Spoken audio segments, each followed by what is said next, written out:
Good evening, and welcome to the History Dreaming. Tonight, the forgotten rise again. Across deserts, jungles, and endless plains, the shadows of colossal civilizations still breathe beneath the dust. They rivaled the empires we remember, their cities vast, their knowledge immense, their influence stretching farther than history dares to admit. But time is a quiet thief, and these worlds slipped silently into legend. Now their temples sleep under vines, their voices echo through buried stone. Yet if you listen closely, you can still hear them. The heartbeat of power, the whisper of forgotten kings. So close your eyes and let the centuries unfold. For tonight, the lost giants of history rise once more. This is the History Dreaming, where forgotten empires breathe again in the dark. I invite you to like, subscribe, or share a thought in the comments. The desert at night does not forgive. Its air is sharp, dry, and unyielding, carrying not the fragrance of life but the taste of stone and silence. Once, where that silence now reigns, water moved with authority. The twin rivers, the Tigris and the Euphrates, bent their arms like serpents through the earth, and where their waters met soil, the first cities rose. Sumer, Akkad, Uruk, names spoken in the hushed tones of scholars today, were once louder than Rome would ever be, greater than Babylon would ever dream to become. Imagine the city of Ur at its height. Temples rose like steps toward the heavens, ziggurats layered in mud brick, their peaks painted by the red of the morning sun. Priests ascended those terraces with offerings in their arms, the smoke of sacrifice trailing upward, mingling with the dawn. Markets thrummed with cattle hooves and the low murmur of bargaining voices. Clay tablets were pressed with sharp reeds, each mark a record against forgetting, trade agreements, hymns to the gods, lists of kings. Here humanity taught itself how to remember, but impermanence lingers even in beginnings. For what is a city if not a fragile promise, bound by soil that can erode, by rivers that can change their path, by the fickle mercy of the sky? Floods tore at the Sumerian foundations as mercilessly as time itself. When waters receded, the desert crept forward, patient and enduring. What could stone resist that sand could not swallow? What could a king decree that drought could not annul? Civilization is not destroyed in an instant. It decays quietly, unnoticed, until the silence overwhelms. Inscriptions fade, roofs collapse, trade routes shift, and slowly, the world forgets. Yet fragments whisper. Archaeologists unearth them like dreamers recovering memory. A cylinder seal pressed with lions and gods, a broken cup once raised to lips long gone, a clay tablet still bearing the edge of a stylus. Each artifact is an echo, a refusal to be silenced, proof that something lived here once. And in these fragments we glimpse the law of impermanence, that nothing lasts, not even greatness. The Sumerians believed that kingship descended from the heavens, that their rulers bore divine sanction to govern the earth.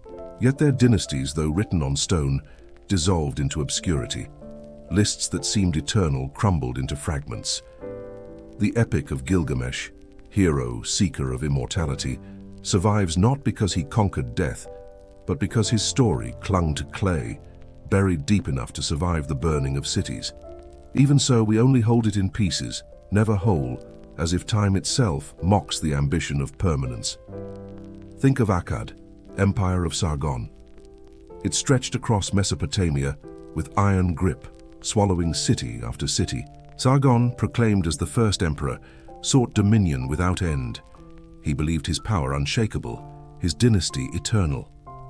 Yet what is left of his capital, the very city of Akkad, seat of empire, is lost, unfound by modern hands. We read its name in inscriptions, yet its walls remain hidden beneath unknown layers of earth. An empire mighty enough to shape the known world has vanished so utterly that we cannot even place its stones upon a map. Here lies the law. Impermanence erases with patience. Time is not hurried. It does not need to strike with fire or flood. It waits. It watches. It consumes.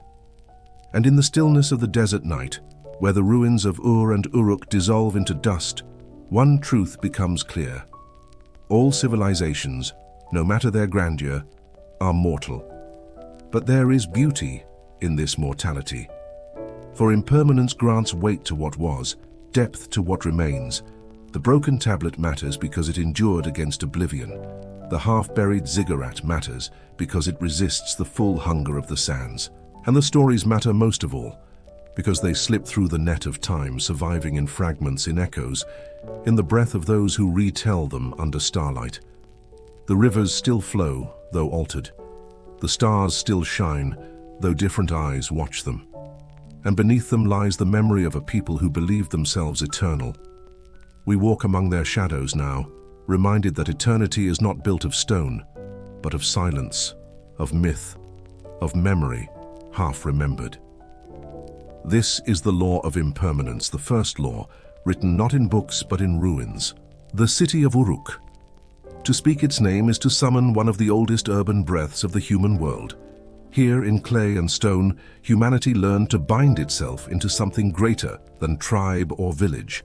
In Uruk, writing was sharpened into permanence. Here the epic of Gilgamesh unfurled across clay tablets, telling not only of heroes and gods, but of a human longing as deep as the rivers themselves, the longing to live forever. Uruk, at its height, was unlike any city the earth had yet seen. Its walls stretched miles across, their thickness defying both time and enemy.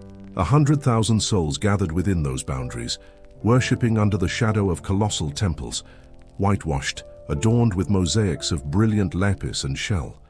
The temple of Inanna, goddess of love and war, rose like a flame against the skyline, while merchants unrolled their goods along narrow streets, filling the air with the hum of voices, the bray of donkeys, the clang of bronze.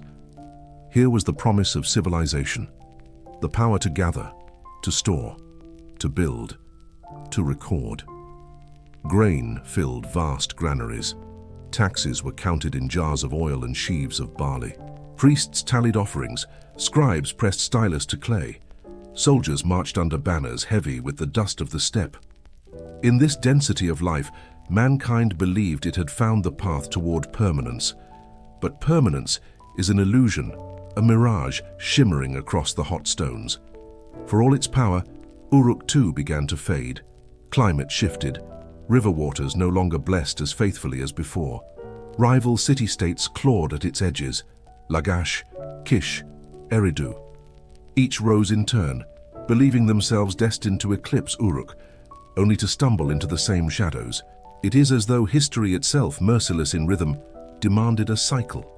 Rise, flourish, decline, vanish. The wheel turned, and Uruk's glory was scattered like chaff on the wind. Gilgamesh himself, though king, though hero, though half god, could not bend this law. His quest was for eternal life, yet he returned to Uruk with nothing but wisdom, that only the walls, the temples, the city itself could outlast him. Yet even those walls are rubble now, their outlines faint upon the Mesopotamian plain. His wisdom, profound though it was, could not resist the same impermanence that claimed him.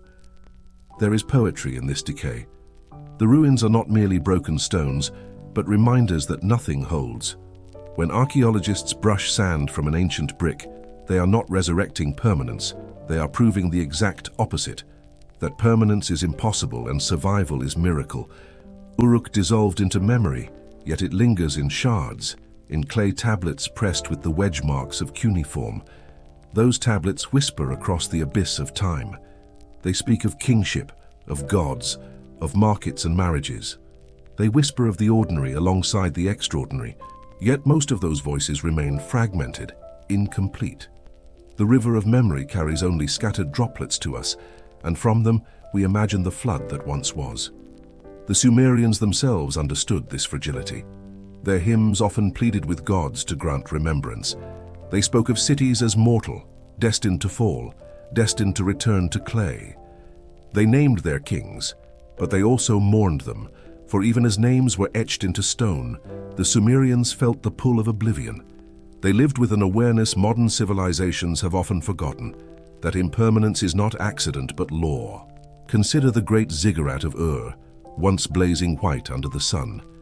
It was raised again and again by succeeding kings, each ruler attempting to outwit decay by restoring what time had broken. Yet even repeated efforts could not preserve it untouched. What remains today is fragmentary, reconstructed, guessed at. The ziggurat stands, yes, but it stands as ruin, a shadow of its own grandeur, held together by modern scaffolding, its original soul eroded. Impermanence speaks not only through ruin, but through silence. Whole libraries of clay have crumbled. Whole generations are absent from king lists. The common people, those who lived, worked, prayed, are swallowed almost completely by the earth. It is the fate of greatness to be forgotten, but it is the fate of the ordinary to never be remembered at all. Still, in the silence, we listen. We imagine the dust of Uruk stirring under our feet, the faint outline of streets hidden beneath soil, the ghost of a priest ascending temple steps at dawn. The power of impermanence is not only in destruction, but in haunting. We are haunted by what we can never fully recover. We are haunted by the thought that what we build today may one day dissolve in the same way. And so the ruins teach. They remind us that empire is not destiny, that monuments crumble, that records fade, that all who strive for immortality find only fragments. Uruk stands as lesson, as proof. Civilization's first jewel, lost to the desert, reduced to whispers of clay. This is the rhythm of the law. Greatness always leans towards silence. There was a time when the name Akkad carried the weight of thunder. Its king, Sargon, rose from shadow into dominion, binding Mesopotamia under a banner no city had unfurled before. He called himself King of the Four Quarters, a title vast enough to suggest he ruled not only rivers and plains, but the horizons themselves. The Akkadian Empire stretched across the cradle of civilization, its armies leaving footprints in lands that had never known submission. Under Sargon and under his grandsons, Akkad became the first true empire. Soldiers marched across deserts with bronze in hand. Merchants carried Akkadian measures and weights to far-flung markets. Tablets, pressed by the stylus of scribes, recorded new law, new administration, new order. To live in Akkad was to live in the certainty of greatness, and yet today we do not know where Akkad's capital lies. The seat of empire, the city whose name once frightened enemies into surrender, has slipped beyond our reach. We know it existed, written in inscriptions, described in hymns and boasts, but its stones are swallowed, hidden by sand, erased from maps. A city that once commanded the known world has become a ghost so elusive that even centuries of excavation cannot grasp it. This disappearance is not accident. It is the law of impermanence, exacting its toll. Empires burn brightly, but brightness blinds them to the shadow gathering at their edges. For Akkad, that shadow was rebellion, famine, shifting rivers, enemies pressing against the weakening frontier. The same rivers that birthed its greatness turned against it.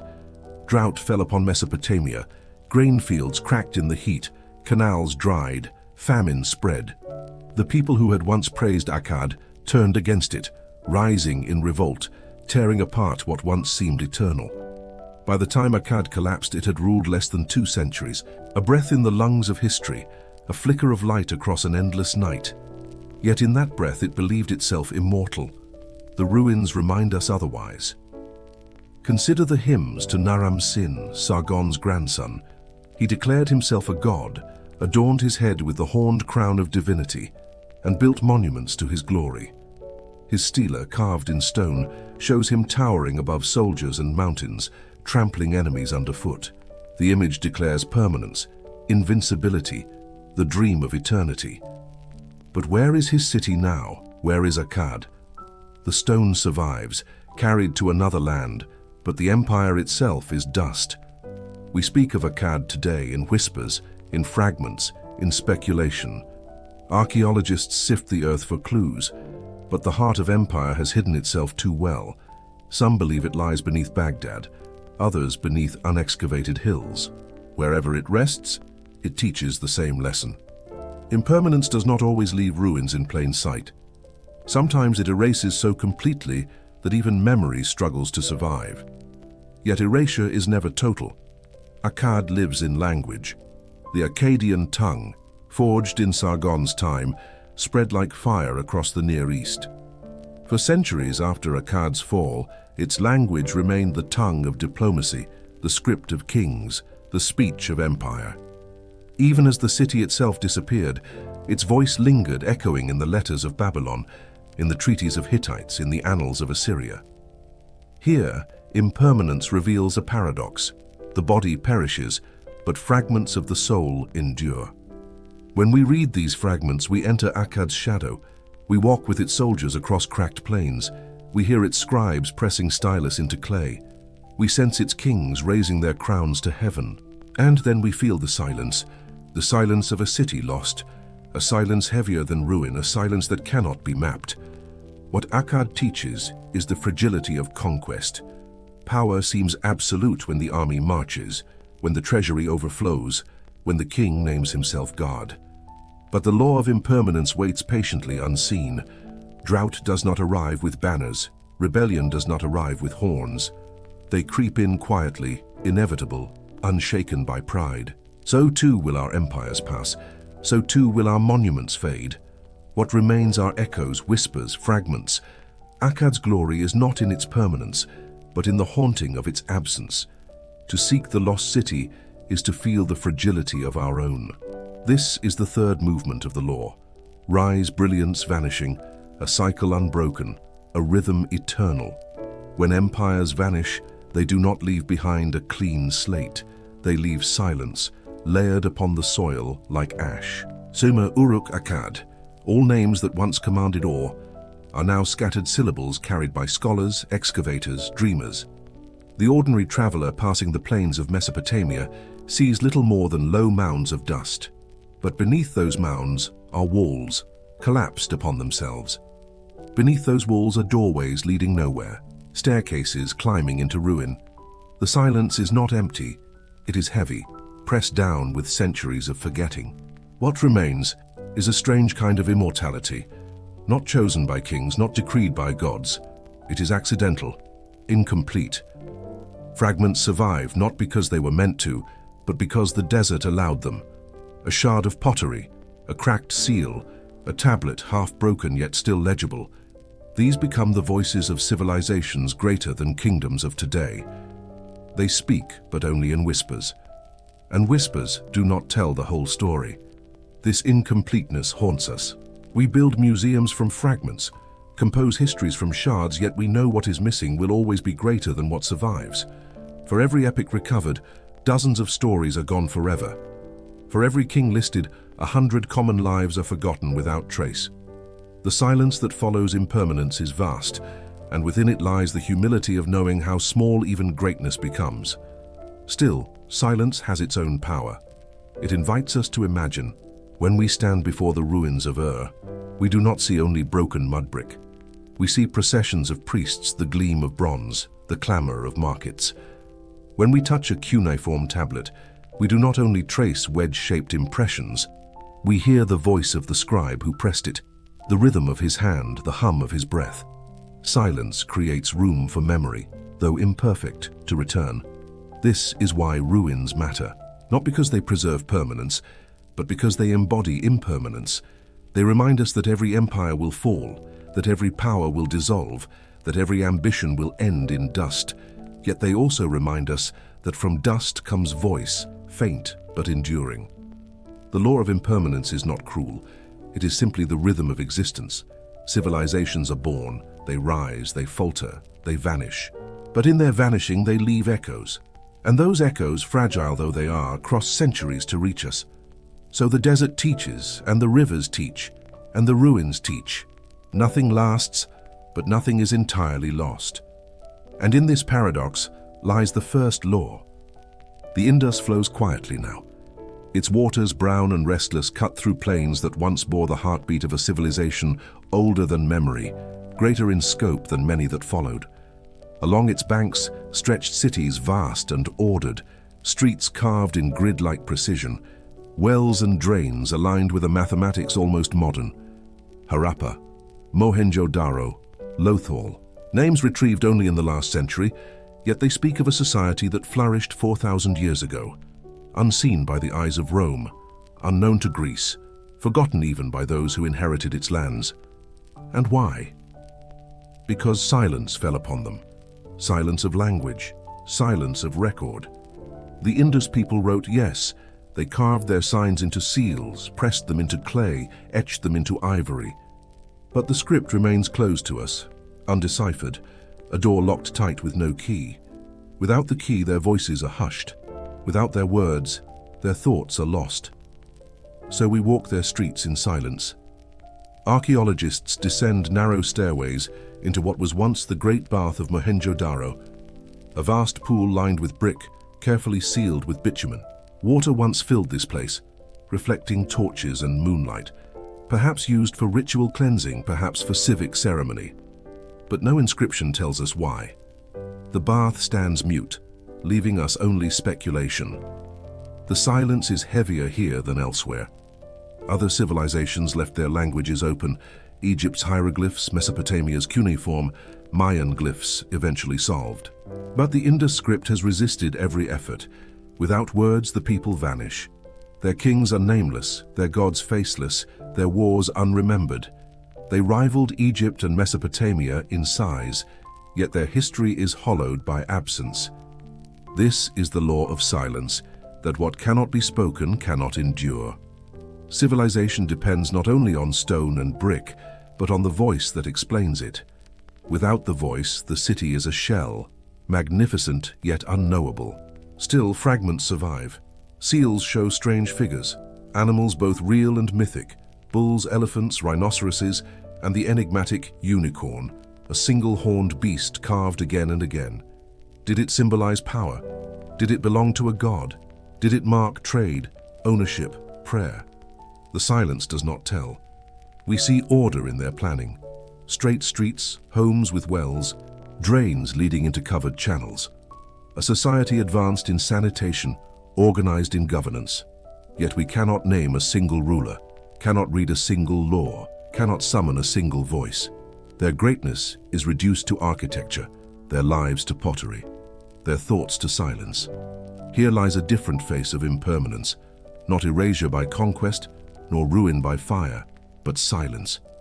To be forgotten not because nothing remains, but because what remains cannot be read. The weight of silence is heavier than dust, heavier than rubble. It is the absence of meaning in the presence of form. And so, in the stillness of the Indus plains, we feel the weight of their forgotten words. The cities stand, but the voices are gone. The silence speaks louder than ruins, reminding us that even the most ordered civilization is vulnerable to the simplest loss, the loss of its own language. At the heart of every civilization lies its gods. In Mesopotamia, the heavens thundered with Enlil and Ishtar. In Egypt, the Nile rose with Osiris, the sun burned with Ra. But in the Indus Valley, the gods are shadows, figures pressed into seals, carved into ivory, suggested in fragments, yet never introduced by name. They are gods without voices, gods who rule in silence. One seal shows a horned figure seated cross-legged upon a throne. Around him animals gather, elephants, tigers, buffalo, rhinoceroses. Some call him the Proto-Shiva, lord of beasts, yogi of deep meditation. Others see only a hunter, a ruler, a spirit of fertility. But the truth remains sealed, locked within an undeciphered script. We are left with silence, and in silence, we invent. Another seal shows a woman flanked by branches, perhaps a tree goddess, perhaps the giver of harvest, perhaps nothing more than a symbol of trade. Without words, her divinity is uncertain. Did the people pray to her in temples? Did they offer grain at her feet? Or was she only a mark of ownership stamped upon goods? We cannot know. The gods are present, yet nameless, and the silence between us and them is immeasurable. This silence does not merely frustrate, it reshapes. When gods cannot be named, myth cannot be built. We have no creation story, no flood narrative, no pantheon of quarrels and alliances. The myths of the Indus do not echo like those of Greece or Babylon. They are gone, erased not by fire, but by the failure of language to cross time. And yet the architecture hints. At Mohenjo-Daro, the Great Bath suggests ritual. At Harappa, platforms may have served as altars. In both, small figurines, women with wide hips adorned with necklaces, suggest a cult of fertility. But again, the silence weighs. Were these toys, charms, or goddesses? Without words, we are left in shadow. This is the weight of silence, not absence but ambiguity. The ruins do not vanish, they endure. The seals are not destroyed, they survive. But survival without voice is half death, a twilight where meaning is forever uncertain. We see the same silence in their politics. Where are the palaces, the monuments to kings? None have been found. Unlike Egypt, no pyramids. Unlike Mesopotamia, no ziggurats proclaiming divine kingship. The cities seem almost leaderless, ordered yet without tyrants. Was this democracy before its time? Was it a collective of merchants, priests, and councils? Or did kings exist, hidden in forms we cannot yet recognize? Again, silence. The Indus does not tell. Even in trade, where their reach was vast, from Mesopotamia to Central Asia, their voice is absent. Mesopotamian records speak of a land called Meluhar, sending beads, timber, ivory, copper.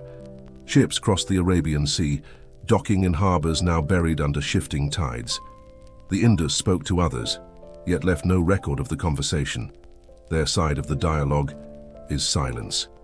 This silence unsettles us, for it defies our hunger for story. We long to place names upon kings, to recite their battles, to weave their myths. Instead, we face a void, and within that void, we are reminded that language is civilization's soul. Without it, even a people as vast as the Indus can be reduced to shadows. Yet perhaps this is their final lesson, that silence itself has power. The Indus is not forgotten entirely, for its ruins remain, its streets mapped, its seals preserved. But the silence forces humility. It reminds us that history is fragile, that memory depends on words, and that even the greatest of cities can vanish into a hush so deep it swallows kings and gods alike. The gods without names remain, gazing at us from carved seals. We do not know them, but they endure. Silent, eternal, beyond interpretation. Civilizations seldom end with a single blow. Their deaths are long, drawn-out silences, the slow extinguishing of torches one by one until only darkness remains. For the Indus Valley, the silence deepened over centuries, until the cities that once thrummed with thousands became empty husks, their streets filling with drifting sand. The rivers were restless. The Indus itself shifted course, abandoning fields once rich with harvest. Its tributaries faltered, drying into cracked channels. Climate grew harsher, rains failed, or came in floods too fierce to tame. Crops dwindled, granaries stood half empty, and hunger gnawed at a people who had once lived in abundance. The order of their cities faltered. Drains clogged, wells dried, streets once swept with precision filled with debris. But there was no grand conquest, no invading horde burning temples, no record of swords raised against the walls. The Indus civilization did not fall in fire. It ebbed like a tide quietly until it was gone. Families abandoned homes, merchants closed their stalls, priests left their baths. The cities emptied, and silence returned. The silence was not immediate, but layered. Some settlements lingered, clinging to the earth. Some people migrated east into the Ganges plain, carrying fragments of memory with them, perhaps faint echoes of their culture threaded into what would later become Vedic tradition. But the cities themselves were left behind, abandoned to dust, forgotten by history. And so, for millennia, the Indus civilization vanished. Its ruins were buried beneath the soil, its language lost, its gods unnamed. While Egypt raised pyramids, while Babylon inscribed laws, while Greece and Rome built empires, the Indus remained absent, unspoken, erased by silence. The world moved on, unaware that a civilization once vast, once equal to any, lay hidden beneath its own forgetting. It was only in the 19th century that the silence broke. Railway workers in British India, cutting stone for tracks, stumbled upon bricks older than they could imagine. They pulled them from mounds, unaware they were dismantling cities 4,000 years gone. Archaeologists followed, and Mohenjo-Daro rose again from the dust. Harappa revealed itself, and the forgotten Indus civilization was reborn into memory. Yet even then, the silence persisted, for the script could not be read, and the voices remained locked away. This is the final weight of silence, not total erasure but half knowledge. We see their streets, but not their rulers, We touch their seals but not their words. We know their skill but not their stories. A civilization of millions is reduced to ruins without voices, and that is its lesson to us. Civilizations may rise in brilliance, but unless their language endures, they vanish into a silence more complete than conquest or fire. The Indus teaches that memory requires speech, that silence is as powerful a destroyer as war. Their gods remain nameless, their kings faceless, their people voiceless. Yet in their very silence, they remind us of fragility, of how easily the human story can dissolve into quiet. The weight of silence is the second law. It tells us that memory is breath, and when breath ceases, only the husk remains. The cities endure in dust, but the people are gone, swallowed not by enemies, but by the silence of their own lost tongue. Time is a tyrant that none can resist. Its empire stretches beyond walls, beyond crowns, beyond the memory of names. Even stone, that most stubborn of materials, bends beneath its hand. And so it was with the Hittites, who carved their kingdom into the rock of Anatolia and believed their citadels unshakable. High in the central plateau, in a land of mountains and fierce winters, rose the city of Hattusa, its walls coiled for miles, built of stone blocks so massive they seemed eternal. Gateways were guarded by lions of granite, their eyes unblinking, their jaws frozen in a growl that no army dared test. Sphinxes watched from towers, winged guardians etched by chisels that had no thought of impermanence. The Hittites believed their stone had bound eternity. Inside the walls, temples sprawled across courtyards, their altars blackened with the smoke of offerings. The storm god Teshub received prayers in thunder, his image towering in sanctuaries where kings bent their knees. The sun goddess, Arina, was honored each dawn, her light captured in polished stone. Kings walked these courts in robes heavy with jewels, their crowns catching fire from torches, their decrees etched into tablets stored deep within archives. The Hittites ruled not as mere kings, but as keepers of an empire stretching from Anatolia to the gates of Syria. They broke Egypt's pride at the Battle of Kadesh, meeting Ramses II in a clash so fierce that even time could not erase it from memory. Armies thundered across plains, chariots rattling like storms. To stand beneath the banners of Hattusa was to believe in permanence, in strength written in stone. And yet, time waited. The walls weathered, the lions crumbled, the archives burned.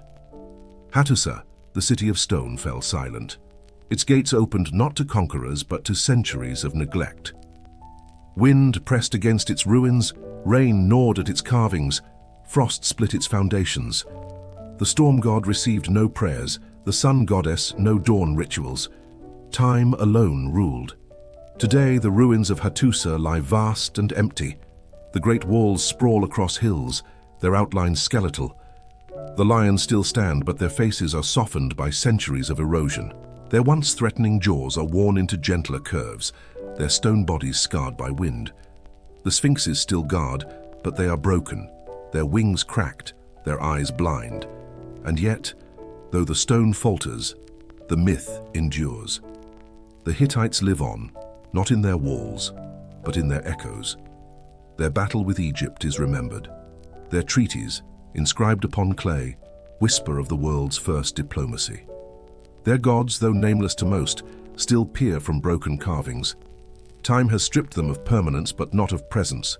This is the tyranny of time, that stone erodes, but story survives. Kings who believed themselves immortal now live only in fragments of myth. Hattusa lies in ruin, yet its silence speaks. It tells us that no fortress, no matter how mighty, can withstand the patient empire of time. Within the walls of Hattusa, beyond the looming lions and carved sphinxes, lived thousands of ordinary souls. Their voices are quieter than kings, quieter than generals, quieter than scribes who etched royal decrees into clay. Yet it was they who filled the city with breath, who gave the empire its pulse, and it is they whom time has nearly erased. Imagine the narrow lanes of the lower city, homes built of timber and mud brick pressed against the protection of the walls. Children ran barefoot across dust-packed courtyards, chasing dogs through the alleys. The smell of bread, coarse and dark, drifted from clay ovens. Women ground grain on heavy stones, their hands repeating the same motion each morning, each season, each year. Potters bent over wheels, shaping bowls that would hold stews of lentils and meat. Shepherds led flocks into the hills, their voices mingling with the bleating of goats. These were the lives that held the empire together, yet time has left them almost voiceless. The clay tablets of Hattusa preserve royal decrees, military orders, diplomatic letters. They record treaties with Egypt, prayers to gods, laws etched with precision, but they do not record laughter in the courtyards, quarrels in the market, lullabies sung to restless children. Those moments, once as real as the walls of stone, have dissolved entirely. And yet sometimes fragments survive. Archaeologists find clay toys, small carts with wheels, carved animals, whistles. They find spindle whorls used by women who spun wool into thread. They find cooking pots blackened with soot, bones discarded after meals. These fragments are the only memory of ordinary life, the only voice of the forgotten. They tell us that the Hittites lived as we do, caring for children, preparing food, tending animals, and then they remind us that such lives, though countless, are always the first to vanish in time. Above them, in the citadel, kings and queens held court. The great temple rose with its twin shrines, one for the storm god, one for the sun goddess. Priests performed sacrifices, scribes tallied offerings, musicians played for ceremonies.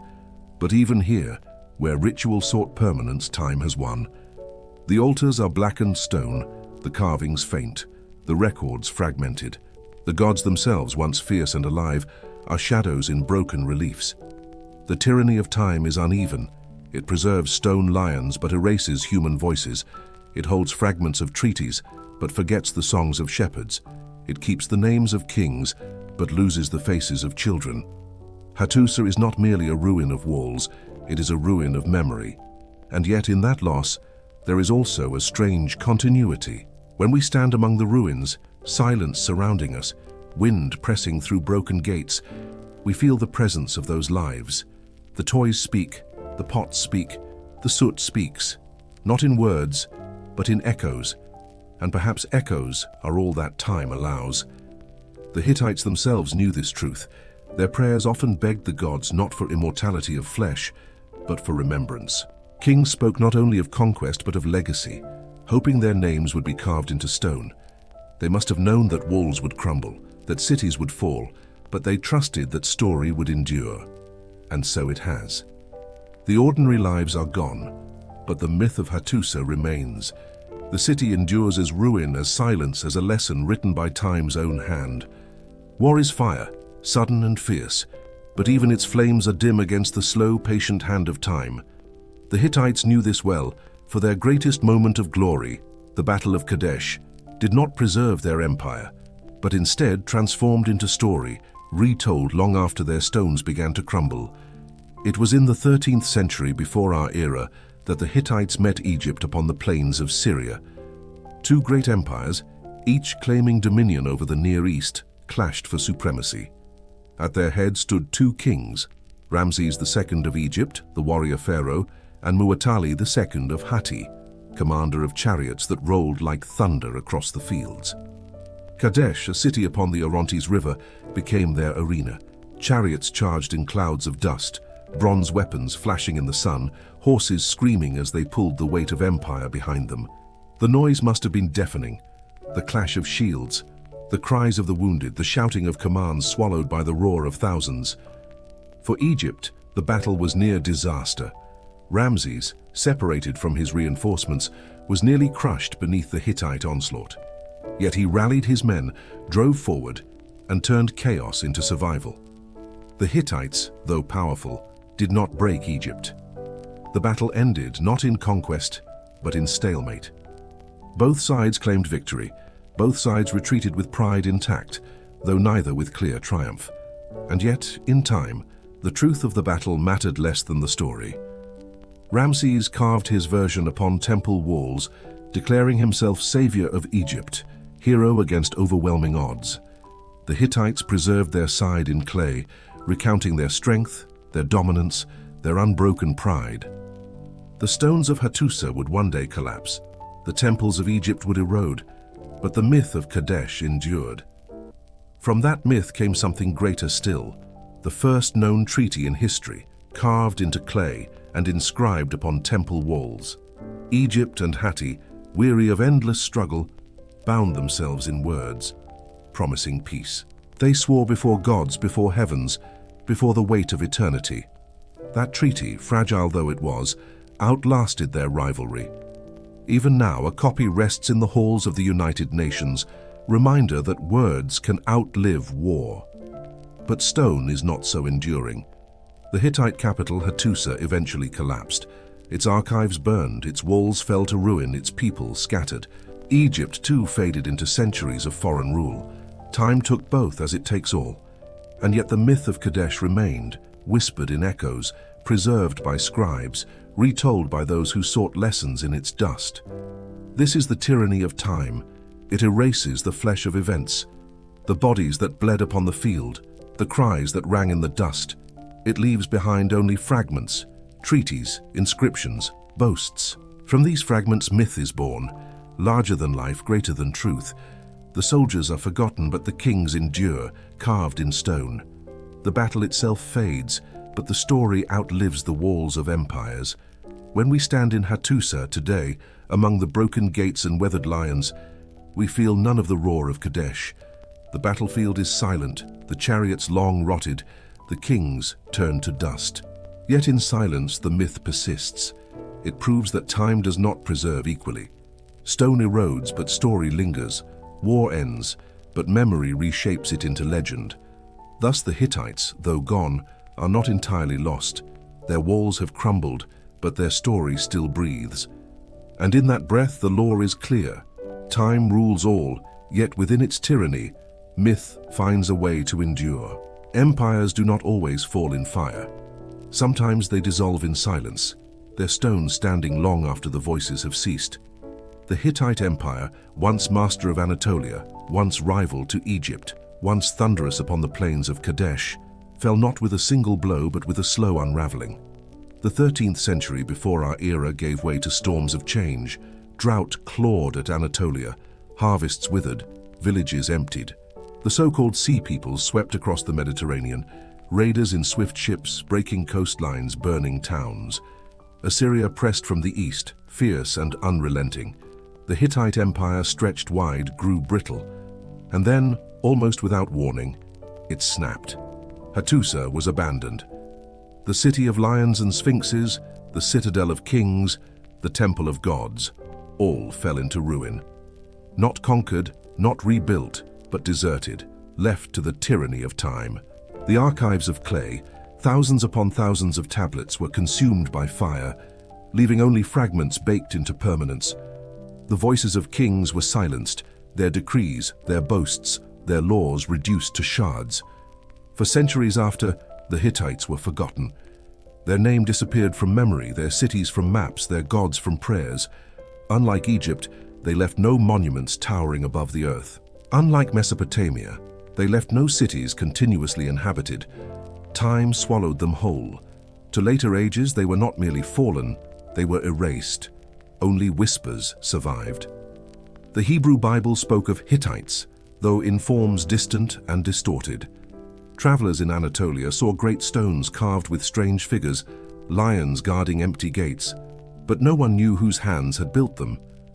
The Hittites were ghosts, their story dissolved into myth, their name a hollow echo. It was not until the 19th century, with the work of archaeologists and linguists, that the silence was broken. In the hills of Boghazkale, ruins of Hattusa emerged. Tablets were unearthed, covered in cuneiform, but in a language unknown. Slowly, painstakingly, scholars deciphered them, and the Hittites returned. From silence, their story rose again. Kings, treaties, battles, prayers, all revealed in fragments of clay. Yet the ruins of Hattusa remind us still of time's tyranny. Its walls sprawl across barren hills, silent, exposed to wind and frost. The lions guard, but their faces are worn, their power faded. The gods of storm and sun are remembered, but only as shadows. The Hittites are alive only in the minds of those who study them, their empire reduced to ruins and echoes. This is the tyranny of time. Stone crumbles, archives burn, names vanish. Yet myth endures, fragments endure, echoes endure. The Hittites live not in their walls but in the memory of Kadesh, in the world's first great treaty, in the rediscovery of their hidden capital. They remind us that even when time erases, it leaves faint traces enough for imagination to rebuild. And so, as night falls upon the plateau of Anatolia, where winds howl through broken gates, we feel the presence of kings long gone, their power dissolved, their empire forgotten. Time has ruled them utterly. Yet in their ruin, they teach. Stone falters, myth persists. Nothing escapes time's tyranny, but nothing is erased completely. To the Maya, blood was not merely life within the body. It was speech, offering, covenant. It was the sacred language through which men spoke to gods, through which rulers proved their right to reign. Where others carved words upon stone, the Maya wrote their legitimacy in veins opened, in flesh pierced, in pain transformed into spectacle. In the plazas of Copan or Tikal, crowds gathered as kings and queens ascended temple steps. They carried obsidian blades sharper than glass, cords strung with thorns, stingray spines polished to cruel perfection. Before the eyes of their people, they pierced tongues, ears, genitals. Blood dripped onto bark paper, then burned, its smoke curling upward, carrying petitions into the sky. The people gasped, trembled, bowed. In that moment, power was not abstract. It was visible, undeniable, enacted before them. War, too, was ritual. Battles were not fought to annihilate, but to capture. Prisoners were the true prize, carried bound and trembling into plazas, displayed before the crowd. On festival days, they were dressed in bright feathers, adorned like kings, paraded like honored guests. Then, upon the pyramid steps, they were sacrificed, their hearts torn out, their blood spilled upon stone. The people watched, and in their watching, the ruler's authority deepened. This violence was theater. It was not chaos, but choreography. The drums thundered, conch shells blared, incense smoke veiled the sky. The sacrifice became more than death. It became the stage upon which the cosmos itself was renewed. For the Maya believed that the gods had shed their own blood to create the world.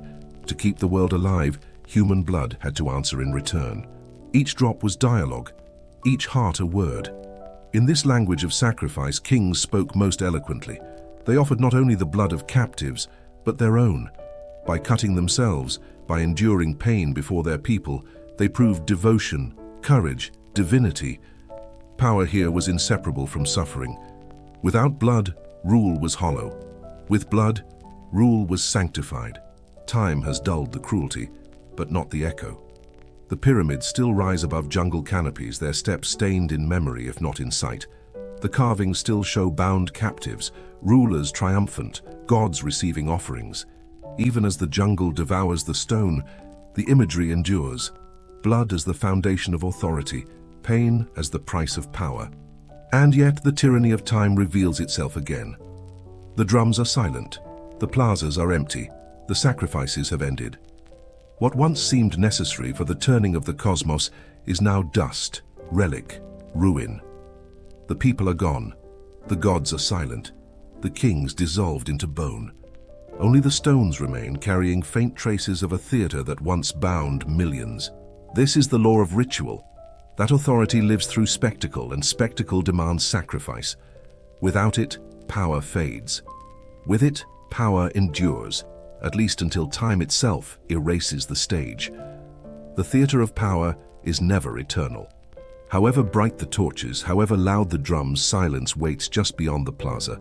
For the Maya, that silence arrived slowly, inexorably, until the pyramid stood alone beneath the canopy of a jungle reclaiming its own. Cities that had thrived for centuries, Tikal, Calakmul, Copan, began to falter. The cycles of rain grew unreliable. Drought tightened its grip across the lowlands. Maize fields withered, reservoirs cracked in the sun. Without food, the foundation of ritual weakened. Crowds shrank, ceremonies lost their force. Authority without spectacle is fragile. Hungry people do not bow as easily as the fed. The kings responded with more rituals, more blood. They built ever taller pyramids, staged ever grander sacrifices, hoping to prove divine favor had not left them. But the gods were silent. The skies withheld their rain. and the people began to question the very performances that once bound them in awe. The ritual of power, once convincing, began to fail. Abandonment followed. One by one, cities emptied. Families drifted away from plazas once filled with incense and song. Temples were left unfinished, ball courts silent, causeways swallowed by forest. The jungle crept in, vines wrapping themselves around stairways, roots splitting stone, parrots nesting where kings once bled for gods. The stage of eternity became a wilderness theater, its audience scattered, its actors gone. For centuries the cities slept, their towers disguised as hills, their plazas buried beneath soil. Travelers passed through the forests, unaware that beneath their feet lay entire civilizations. The rituals were forgotten, the kings nameless, the gods voiceless. Time had not only silenced the stage, it had erased the memory of the performance. And yet, fragments remained. Glyphs carved into stone, though cracked, told of dynasties. Murals hidden in dark chambers revealed dances, feasts, sacrifices. Pottery painted with gods and lords whispered of myths once sung aloud. Slowly, through excavation, through decipherment, the voices of the Maya began to stir again, but never completely. We can read their glyphs now, but not all. We can reconstruct their rituals, but not their breath, not their awe, not their fear. The stage remains, but the play is gone. And perhaps that is the truest lesson of the ritual of power, that performance must be lived to endure. Once the actors are gone, once the audience departs, the theater is only stone. The jungle, with its endless patience, has claimed the Maya cities. But the law endures. Power is spectacle, spectacle is ritual, and ritual must be fed. Without it, kings dissolve, gods grow silent, and the stage falls into ruin.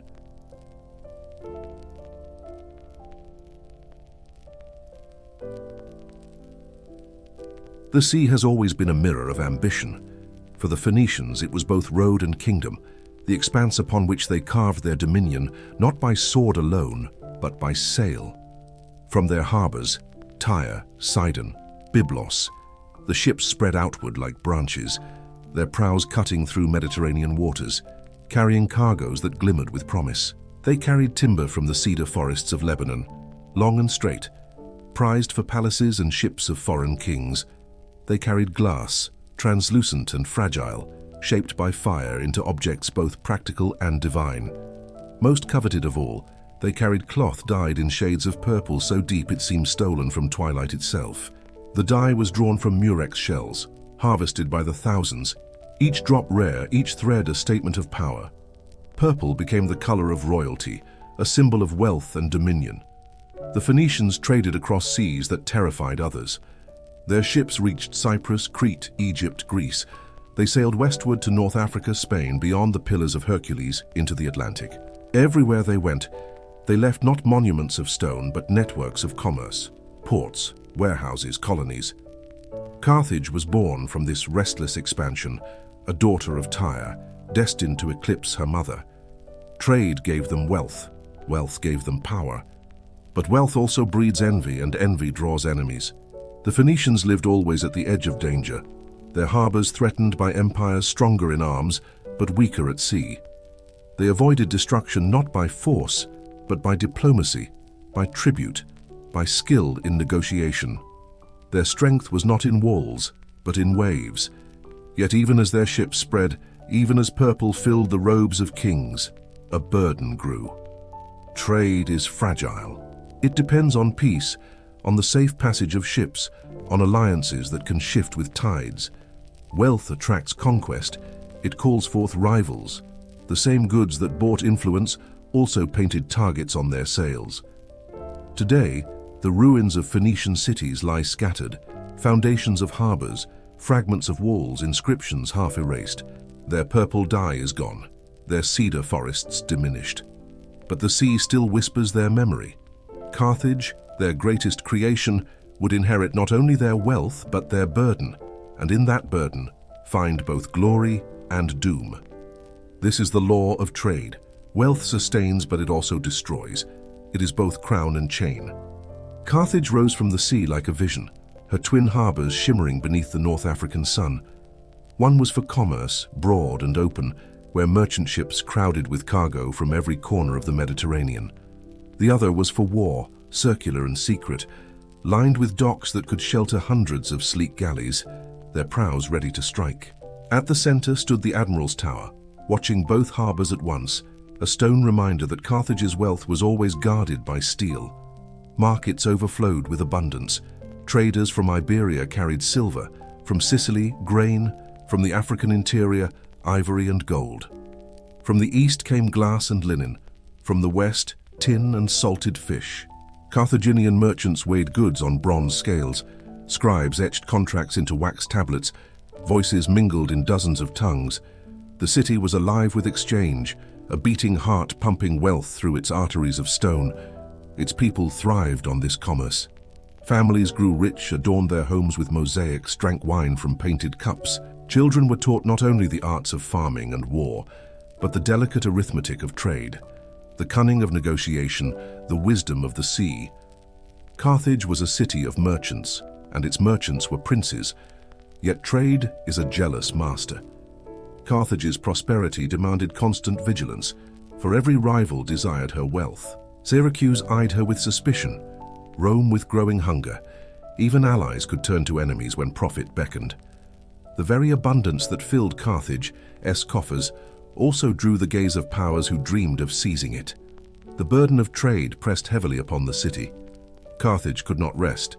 She had to protect her roots, her colonies, her ships. War became inevitable, for wealth without defense is invitation. The city that had been built by merchants was sustained by soldiers. In this tension, between commerce and conquest, Carthage lived, and in this tension, she would one day fall. But at her height, she was unrivaled. Sailors sang of her harbors as the safest on the sea. Poets spoke of her wealth as inexhaustible. Rivals envied her purple-dyed robes, her golden ornaments, her temples gleaming in the sun. To stand in Carthage's markets was to stand at the crossroads of the world, to feel the pulse of an empire built not on land, but upon the sea itself. Yet already time was sharpening its blade, for no wealth can remain untouched by envy, and no empire of trade can forever escape the burden of its own abundance.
Wealth is never invisible. It glitters, it tempts, it draws eyes across seas. For Carthage, her harbors overflowing with silver and purple, her markets humming with voices from every shore, wealth was both her strength and her curse. Rome saw it and could not look away.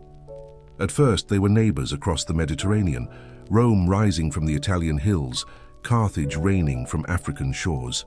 Trade tied them together: grain, wine, metals, slaves. Yet beneath the exchange simmered rivalry. The sea was Carthage's domain, but Rome hungered for expansion, its legions restless, its ambitions unbounded. Conflict was inevitable, and so the Punic Wars began, a trilogy of struggles that would decide the fate of the Western world. The first war was fought for Sicily, that fertile island where Carthaginian merchants and Roman settlers collided. Carthage had ships, Rome had legions, and for 2 decades they wrestled over its soil.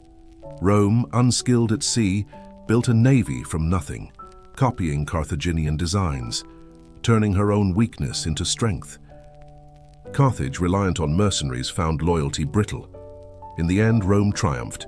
Sicily was lost, and Carthage, though rich still, was humbled. But Carthage's burden was not lifted. To recover her losses, she turned to Spain, founding colonies, mining silver, building new armies. Out of this expansion rose Hannibal, the general who would etch his name into eternity. With elephants and soldiers, he crossed the Alps, defying nature itself, descending into Italy like a storm from another world. At Cannae, he shattered Rome, slaughtering legions by the tens of thousands. The Romans trembled. Their empire nearly broke. Yet Carthage's wealth betrayed her again. The Senate hesitated. Merchants clutched their purses. Resources trickled rather than poured into Hannibal's campaign. Rome endured, regrouped, adapted. Years later, Scipio Africanus carried war to Africa itself. Hannibal was defeated at Zama, and Carthage, broken, surrendered. Her fleets were taken, her empire reduced, her wealth bled by tribute. Still she lived, prosperous again, resilient, a city that refused to die. But Rome could not forget. To the Roman mind, Carthage was too rich, too proud, too dangerous to exist. Senators ended every speech with the same words: Carthago delenda est. Carthage must be destroyed. And so in the Third Punic War, destruction came. Roman legions encircled the city, battering its walls, starving its people. For 3 years Carthage resisted, her citizens fighting with desperate courage. But Rome was relentless. In 146 BCE, the city fell. Flames consumed its temples, smoke veiled the sea, screams echoed through its streets. Carthage, jewel of trade, mistress of harbors, was reduced to ash. The Romans claimed they sowed her fields with salt, that nothing might grow again. Whether truth or legend, the symbol endures. The wealth that had built Carthage became the burden that destroyed her. This is the law of trade. Prosperity is never safe. It invites envy, breeds war, and in the end, may cost more than it gives. Carthage learned this truth in fire, her splendor buried beneath Rome's vengeance. When Carthage fell, Rome believed she had erased a rival forever. Flames rose above the harbors, temples collapsed into rubble, and tens of thousands were led into slavery. The city that had once rivaled Rome in wealth and splendor was silenced. But ruins have a way of whispering, and ghosts do not vanish so easily. For centuries, travelers passing the North African coast saw only charred stones and broken walls, yet even these ruins stirred awe. They whispered of harbors that had sheltered fleets, of markets where purple cloth glowed like sunset, of generals who had shaken Rome itself. Hannibal's name lingered like a shadow across history, a reminder that Carthage had once carried terror across the Alps. Rome had destroyed the city, but not the memory of its power. In time, Carthage was rebuilt, ironically, by Rome. Colonists settled the same harbors, markets reopened, the land once salted bloomed again. Yet this new Carthage was Roman, not Phoenician. The old city remained a ghost beneath the new, its people lost, its gods silenced, its language swallowed by Latin. Rome had triumphed, but the shadow of Carthage endured, haunting the empire that had sought to erase it. This haunting is the true burden of trade. Wealth vanishes when fire consumes ships, when rivals break markets, when armies sack cities. But memory lingers, and sometimes memory is more dangerous than power itself. Rome feared Carthage even after her destruction. To speak her name was to recall purple sails upon the sea, elephants upon the mountains, fire upon Roman fields. Today, among the ruins of Tunis, fragments of Carthage remain. Broken columns rise from the earth, mosaics glimmer faintly, harbors lie half-buried. They are quiet now, but they remind us of a city that once ruled the sea, not by conquest alone, but by commerce. A city whose wealth became its pride, whose pride became its downfall. The burden of trade is this: prosperity is never free. It binds, it tempts, it exposes. Carthage lived by trade and died by trade. Yet even in her ashes she lives on, a ghost city whose memory cannot be silenced, a whisper across centuries reminding us that wealth is both crown and chain. Conquest alone is not enough for empires that dream of eternity. To rule is one thing, to erase is another. True domination seeks not only the surrender of a city, but the obliteration of its memory, so that even the whisper of its name fades from the earth. In this shadow, conquest becomes more than battle. it becomes silence itself. Rome understood this law with brutal clarity. When she faced her greatest rival, Carthage, she did not seek merely to defeat her in war. Rome sought to erase her. After 3 years of siege, after fire had consumed the temples and harbors, after Carthage's people had been slain or sold into slavery, the Romans scattered salt upon her fields, or so legend tells. Whether literal or symbolic, the act was a declaration. Nothing shall grow here again, neither crop nor memory. Erasure became a weapon sharper than any sword. To salt the fields was not only to destroy the city's life, it was to strike at its afterlife, to starve its story. For Rome knew that ruins can whisper, but ashes are harder to speak through. In Carthage's silence, Rome sought safety. And Carthage was not alone. Across history, conquerors have salted memory. The Assyrians carried away captive nations, scattering them so that language dissolved, identity thinned, culture vanished. The Egyptians chiseled names from monuments when pharaohs fell from favor. The Romans themselves practiced damnatio memoriae, the condemnation of memory, striking faces from statues, erasing names from inscriptions, as if the very absence of record could erase the soul. But erasure is never perfect. Carthage still whispers. Faces chipped away leave scars more haunting than images intact. To erase is to invite haunting, for silence carries its own voice. Yet in the moment of conquest, the dream of total erasure gleams seductively. Kings believe that by destroying memory, they destroy the possibility of return. This is the shadow of conquest, the deliberate attempt not only to rule the present, but to seize control of the future by silencing the past. The Assyrians rose upon the banks of the Tigris with a vision of empire carved not in persuasion, but in fear. To defy them was to invite annihilation.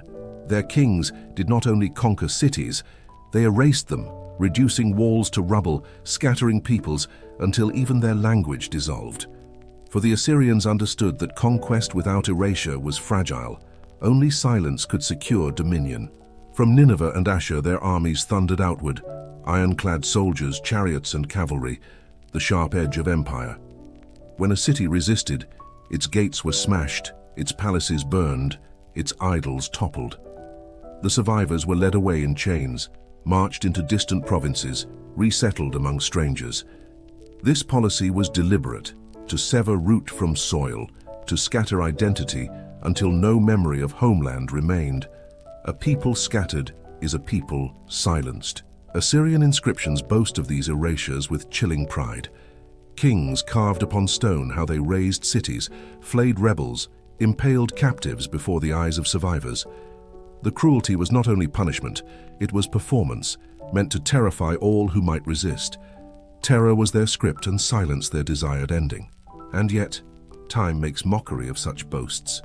The Assyrians wrote their triumphs upon walls, but those walls lie broken now. The kings proclaimed their glory eternal, yet their empire collapsed in fire, their palaces abandoned, their statues toppled. Nineveh itself, city of cities, fortress of empire, was destroyed, its ruins swallowed by earth until travelers centuries later could not believe such a city had ever stood. The Assyrians erased others, but they too were erased. Still, fragments survive. The library of Ashurbanipal remains, its tablets etched with myths, laws, omens. In their zeal to control memory, the Assyrians preserved it, unintentionally saving epics like Gilgamesh that would otherwise have been lost. Even conquerors cannot wholly silence the past. Sometimes their tools of control become vessels of remembrance. This is the shadow of conquest, to believe that terror can erase, to scatter voices until they vanish. Yet silence never holds forever. Memory sleeps, but it wakes.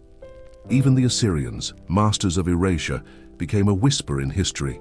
Their name remembered not for eternal empire, but for cruelty that could not outlast time. The Romans mastered conquest not only with legions but with chisels. For them, victory was not complete until the memory of their enemies or their disgraced leaders was undone. To be erased from stone was to be erased from eternity. They called it damnatio memoriae, the condemnation of memory. Statues once raised in triumph were mutilated.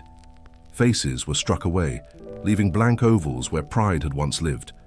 Names were scratched from inscriptions, leaving scars across marble tablets. Coins bearing images of emperors were melted or defaced, their likenesses scraped into anonymity. Even in literature, scribes were commanded to omit, to silence, to pretend that the condemned had never breathed. This was conquest not of land, but of time itself. By erasing, Rome sought to deny legacy, to kill twice, once in flesh and again in memory. The condemned were buried not only in tombs, but in silence. Consider the fate of Emperor Geta, murdered by his own brother Caracalla. Their rivalry had torn Rome apart, their reconciliation impossible. When Caracalla seized power, he ordered Geta's name erased wherever it appeared. Reliefs that once showed them side by side were gouged, so only one figure remained. Inscriptions were mutilated, statues broken. Geta did not merely die, he was condemned to vanish. Yet erasure carries its own echo. The scar left on marble tells a story as loudly as the intact carving. The gouged space where a face should be is more haunting than the face itself. In trying to obliterate memory, Rome left wounds that speak across centuries. We know Geta not despite his erasure, but because of it. This is the paradox of erasure. The attempt to silence often amplifies. To scratch away a name calls attention to the name.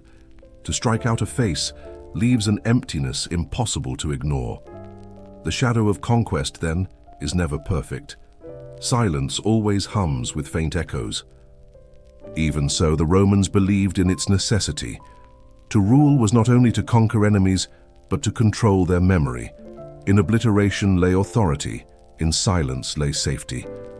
Yet time, as always, proves stronger. For though statues crumble and inscriptions fade, the idea of damnatio memoriae survives. Rome is remembered not only for what it built, but for what it tried to erase. Conquerors dream of finality. They dream that fire will finish a city, that chisels will erase a name, that exile will scatter a people beyond remembrance.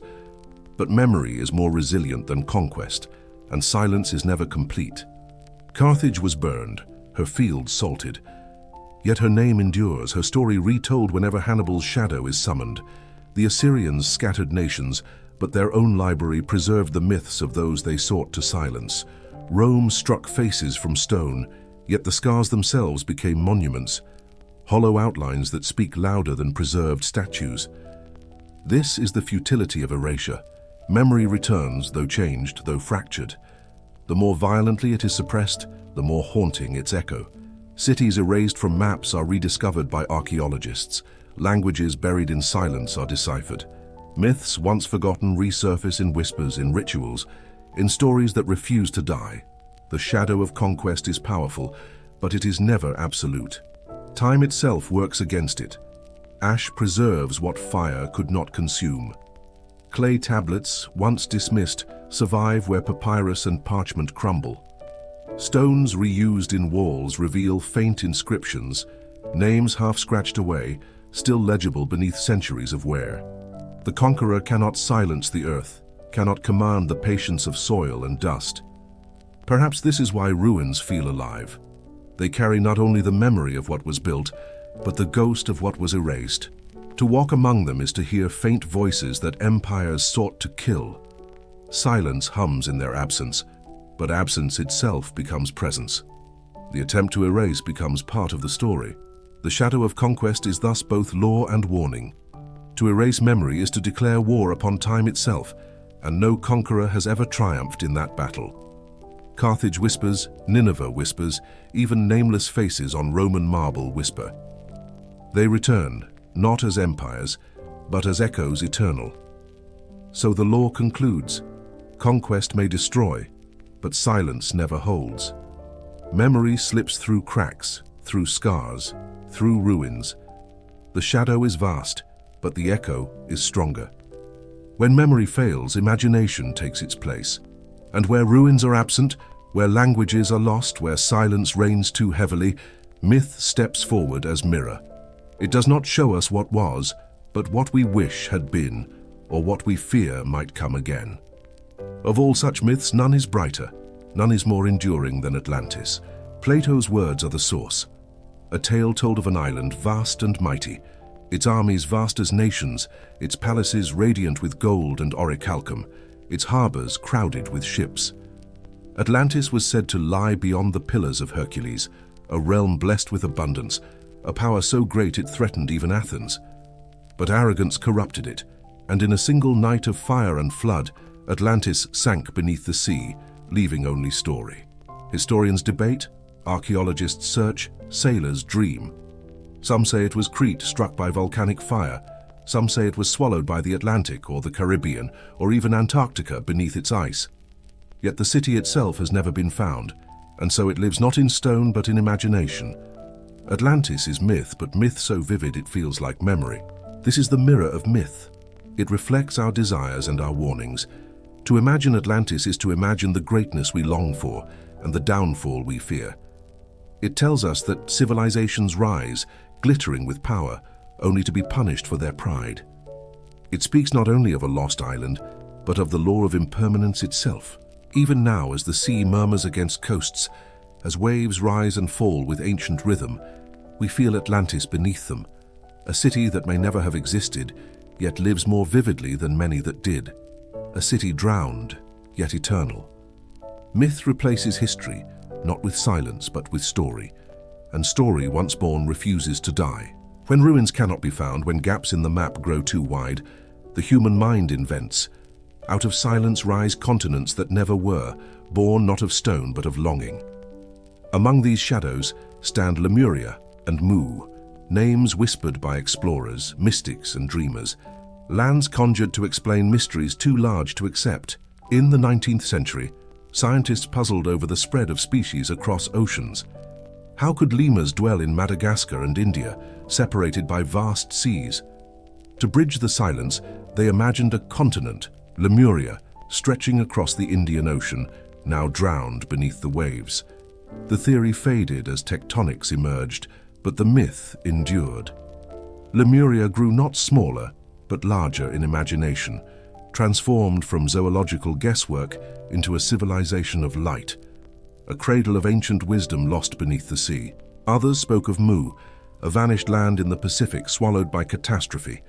Writers filled it with cities of gold, priests who commanded the stars, sages who spoke truths older than Egypt. Mu was said to stretch across thousands of miles, binding islands into a single lost world. No evidence was ever found, yet the myth took root, feeding the human hunger for forgotten grandeur. These myths are mirrors, not maps. They do not tell us of continents but of ourselves, our refusal to accept silence, our need to people the void with story. When ruins are missing, we build them in imagination. When history is absent, we weave it from desire. Lemuria and Mu endure because they answer the ache of absence, filling silence with dream. Even in their impossibility, they carry truth. Civilizations do vanish, cities do sink, time does erase.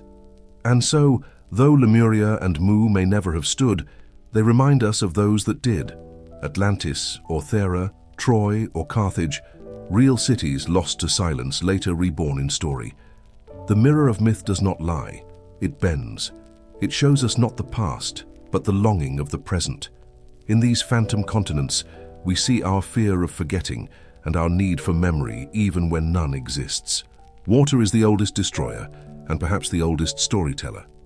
Across the world, in lands far apart, myths whisper of floods, of waters rising without end, of civilizations swallowed whole, of survivors clinging to rafts while cities drowned beneath the waves. These stories, told by different tongues, are mirrors of memory, reflecting not only fear but fragments of history.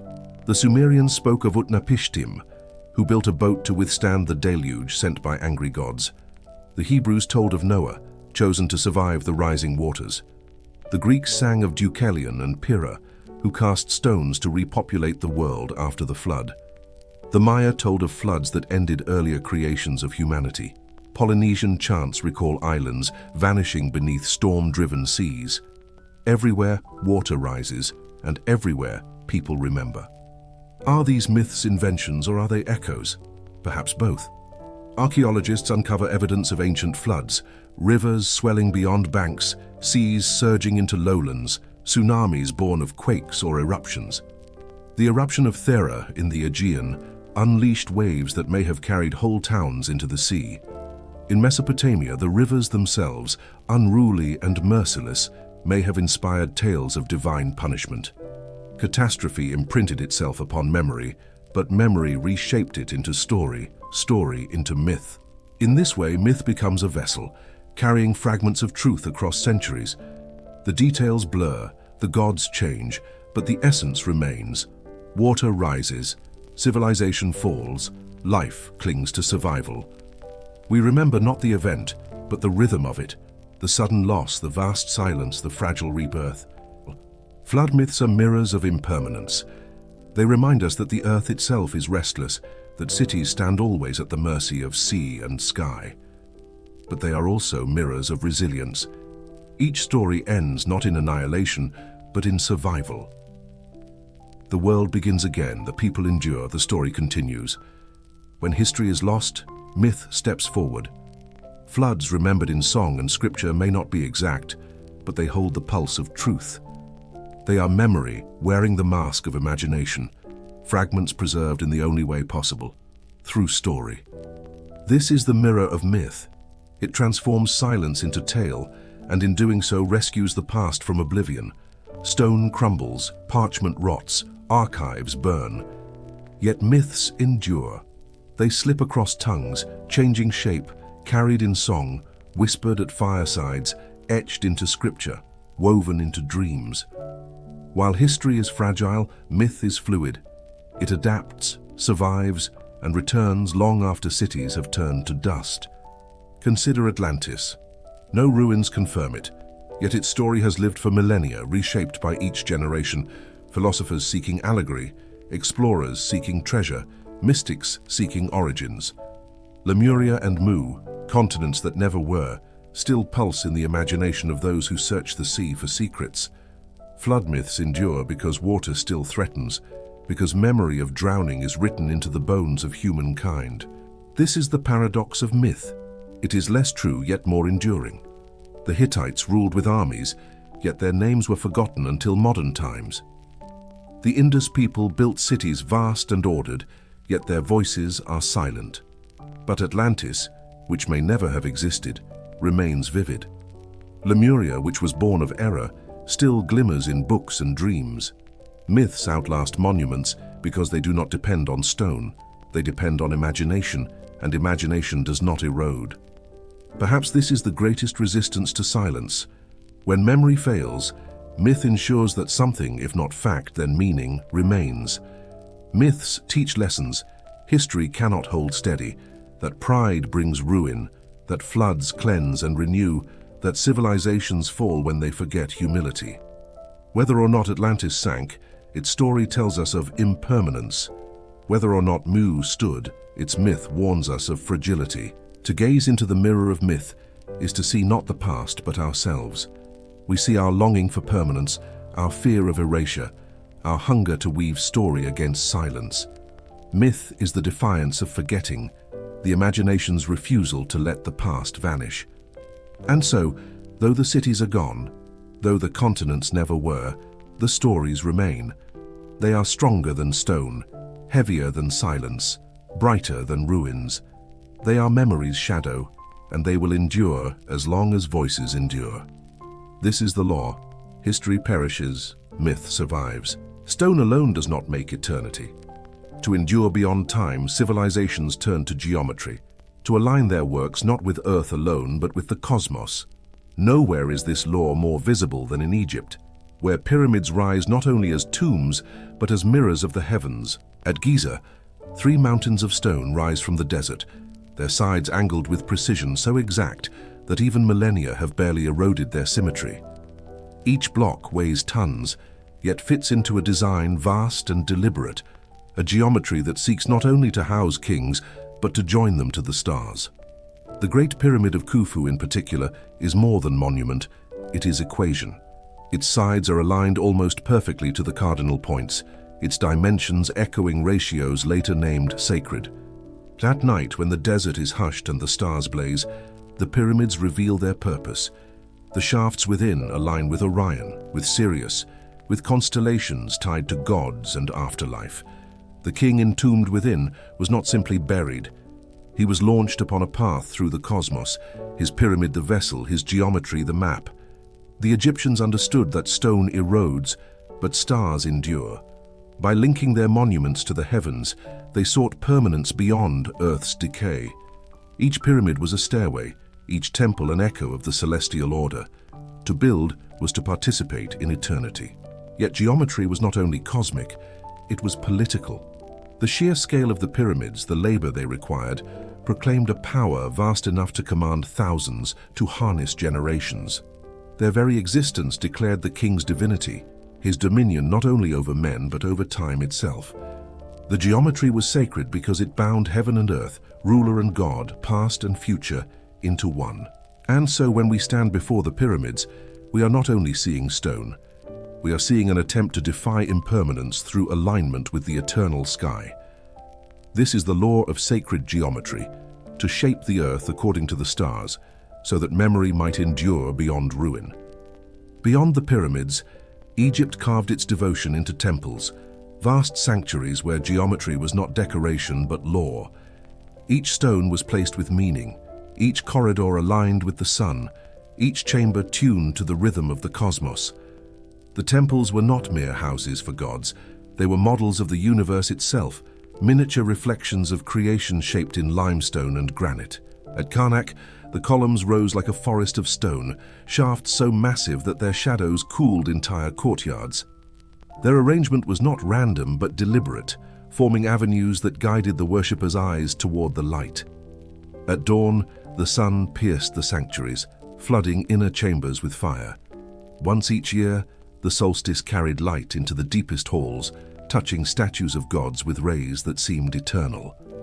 In that moment, the temple breathed with the sky. Measurements themselves were sacred. The cubit was not simply length, it was divine proportion based on the arm of the king, who embodied cosmic balance. To build with cubits was to inscribe order into stone. Architects became priests, their calculations prayers, their compasses instruments of worship.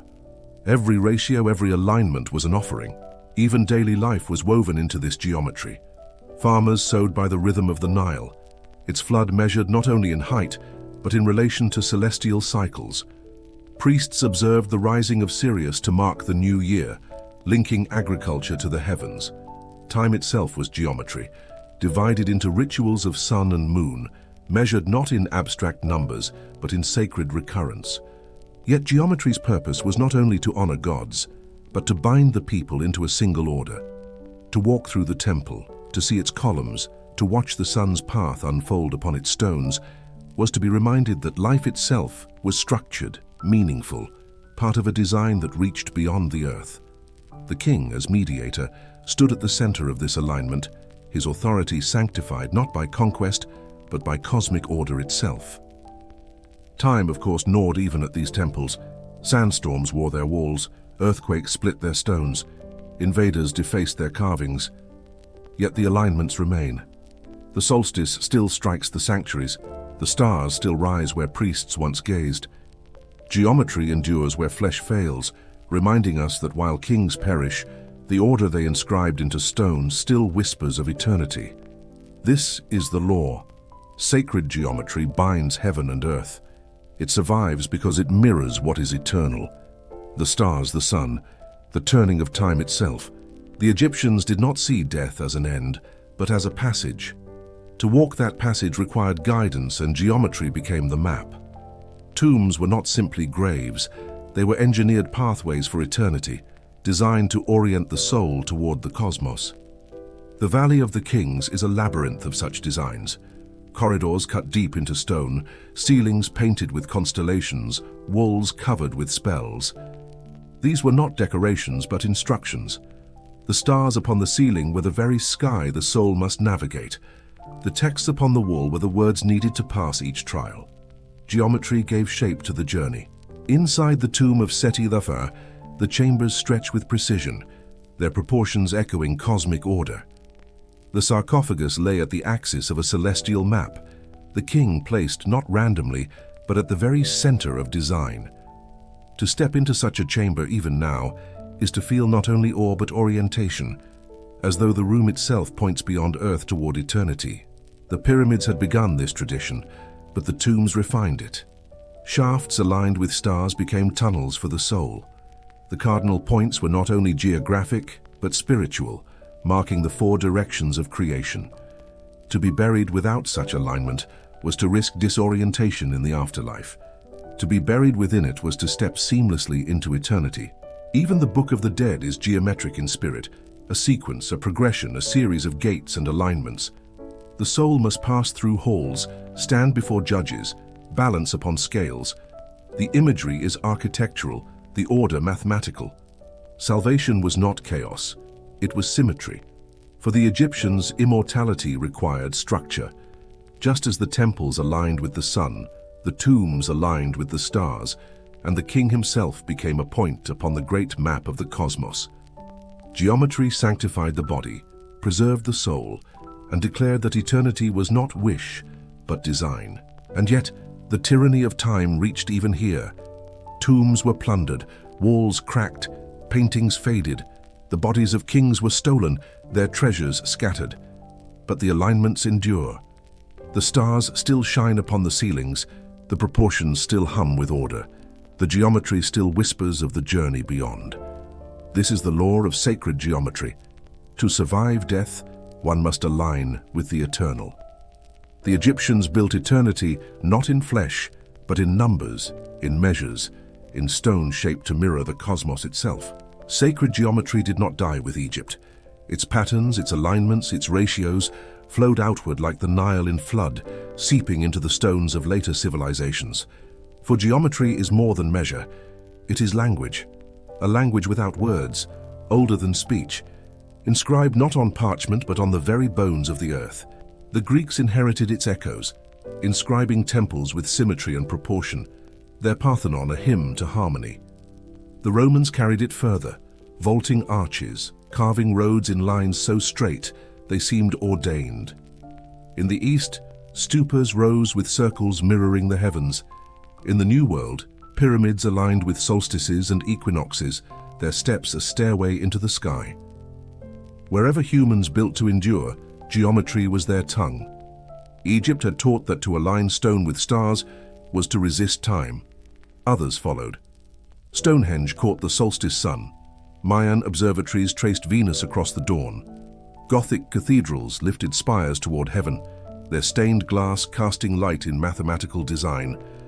Though centuries apart, each shared the same instinct, to bind heaven and earth through form. Even in silence, geometry speaks. When the priests of Egypt were gone, when their rituals ceased, when their gods fell into myth, the pyramids remained. Their angles still cut the horizon, their shadows still move with the sun. They whisper without voice, declaring order against chaos, permanence against decay. This is why ruins comfort us. Though their walls crumble, their proportions endure. A broken temple still points toward the solstice. A fractured pyramid still mirrors the stars. Time may erode stone, but it cannot erase the geometry woven into it. That design is eternal, for it reflects eternity itself. Sacred geometry is thus the most enduring script of humankind. It survives fire, flood, and forgetting, because it is written not in ink, but in proportion. Even when names are lost, the alignments remain. Even when gods are forgotten, the stars still shine. The law of sacred geometry is this: to build in harmony with the cosmos is to resist oblivion. Egypt knew it, and their pyramids prove it still. Through geometry they spoke to eternity, and eternity answered. Across the endless grasslands of the Eurasian steppe, the horizon ripples with low mounds. To the passerby they seem like hills shaped by wind, but each is a tomb, raised for a warrior, a queen, a chieftain. These are kurgans, the graves of the Scythians, who rode across the plains like shadows, leaving little behind but death and memory. The Scythians were nomads, their homes tents of felt, their cities ephemeral camps that vanished with the season. Unlike Egypt or Mesopotamia, they did not build temples or carve monuments. Their presence on the land was light, almost weightless. But for their dead, they built heavily. For the dead, they raised earth over chambers lined with wood and filled with treasures. Gold ornaments, weapons, sacrificed horses, sometimes even servants, all buried to accompany the soul into eternity. In life, the Scythians left little trace. In death, they left permanence. Their kurgans rose like anchors on the steppe, reminders that even nomads sought roots in the soil when facing eternity. The weight of the forgotten dead pressed upon the land, shaping memory more firmly than the fleeting presence of their camps. Herodotus, writing in the 5th century BCE, marveled at them. He described warriors clad in trousers and coats, riding horses swift as wind, drinking from skulls of enemies, burying their kings with wives, retainers, and horses slaughtered for the journey beyond. To the Greeks, they seemed barbaric. To themselves, they were eternal, for their dead lay beneath earth heavy with remembrance. Today, archaeologists open these tombs and find gold gleaming in the dark. Plaques shaped like stags, torques twisted into spirals, cups adorned with hunts. The Scythians may have vanished as a people, but their artistry survives in graves. Their wealth, their beliefs, their rituals endure only because they buried them. This is the paradox of the forgotten dead. The living vanish quickly, but the dead endure. Cities crumble, markets dissolve, languages fade, but a tomb, sealed beneath earth, waits patiently. It outlasts empire and memory alike. On the steppe, the wind still moves freely, erasing tracks of riders long gone. Yet the mounds remain heavy with silence, carrying the weight of the forgotten dead. The Scythians rode with the seasons. Their homes were felt tents, warm in winter, cool in summer, light enough to be broken down and carried upon wagons. Their hearths left only ashes scattered by wind. Their corrals dissolved when herds moved on. Unlike the stone cities of the Nile or the brick temples of Mesopotamia, the Scythians built nothing meant to last. Their world was sky, grass, and horse, shifting as easily as the horizon itself. Daily life passed in motion. Men hunted deer and boar, loosing arrows from horseback with precision that astonished Greek observers. Women tended herds, churned milk into cheese, wove cloth upon portable looms. Children learned to ride almost as soon as they could walk, their lives bound to the rhythm of hooves. Fires burned at dusk, meals were shared, songs were sung, but the wind erased each trace before dawn. What endures of such a people? Not their dwellings, for those have vanished, not their roads, for they carved none, not their temples, for their gods were carried in the heart, in portable idols, in sky and storm. What endures are their dead. The kurgans preserve what daily life could not. From them we know the Scythians loved adornment, gold plaques sewn into clothes, belts decorated with animals, stags, eagles, panthers, rendered with elegance that belies the word barbarian. We know they drank from ornate cups, feasted upon meat roasted over fires, cherished their horses so deeply that they buried them alongside their masters. We know their warriors carried bows curved like crescents, arrows tipped with bronze, swords short and sharp for combat upon horseback.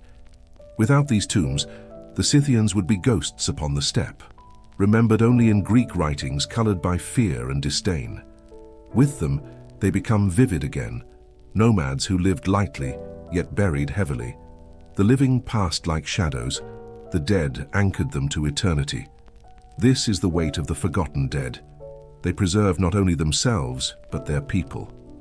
The tomb becomes the city, the burial mound the monument, the grave the library. The Scythians built no walls, but they built memory in earth, and memory has endured. On the steppe today, where grass ripples endlessly, the kurgans still rise. Travelers see them as hills, but the soil knows they are chambers of the past, heavy with silence, holding the lives of a people who vanished yet endure through their dead. For the Scythians, death was not a quiet farewell. It was a spectacle, fierce and sacred, binding the living to the dead through ritual and sacrifice. A chieftain's passing shook the entire tribe, for with him went not only a leader, but a piece of their world. To ensure his journey to the next, they gave him all he might need, treasures, horses, companions, and they gave him them through blood. Herodotus tells us that when a Scythian king died, his body was embalmed and carried across the steppe, from tribe to tribe. At each stop, the people offered gifts and joined the procession, until the weight of death gathered an entire nation. Finally, the king was laid in a great chamber dug into the earth, lined with timber, stocked with wealth. Horses were slaughtered, their bodies arranged in rows, ready to ride again in the afterlife. Servants, wives, and warriors were strangled or slain, sent to follow their lord beyond the veil. This ritual seems brutal to modern eyes, yet to the Scythians it was devotion. To deny the king such offerings would have been to abandon him to loneliness in eternity, to break the sacred bond between leader and people. Sacrifice was loyalty, expressed in its most final form. The burial mounds themselves were shaped like worlds. At their center lay the body, at their edges the offerings, each positioned with intention. The animals carved into golden plaques, stags leaping, lions striking, birds in flight, were not only decoration, but guardians, symbols of power to accompany the soul. The chamber was a cosmos in miniature, a sanctuary where life and death intertwined.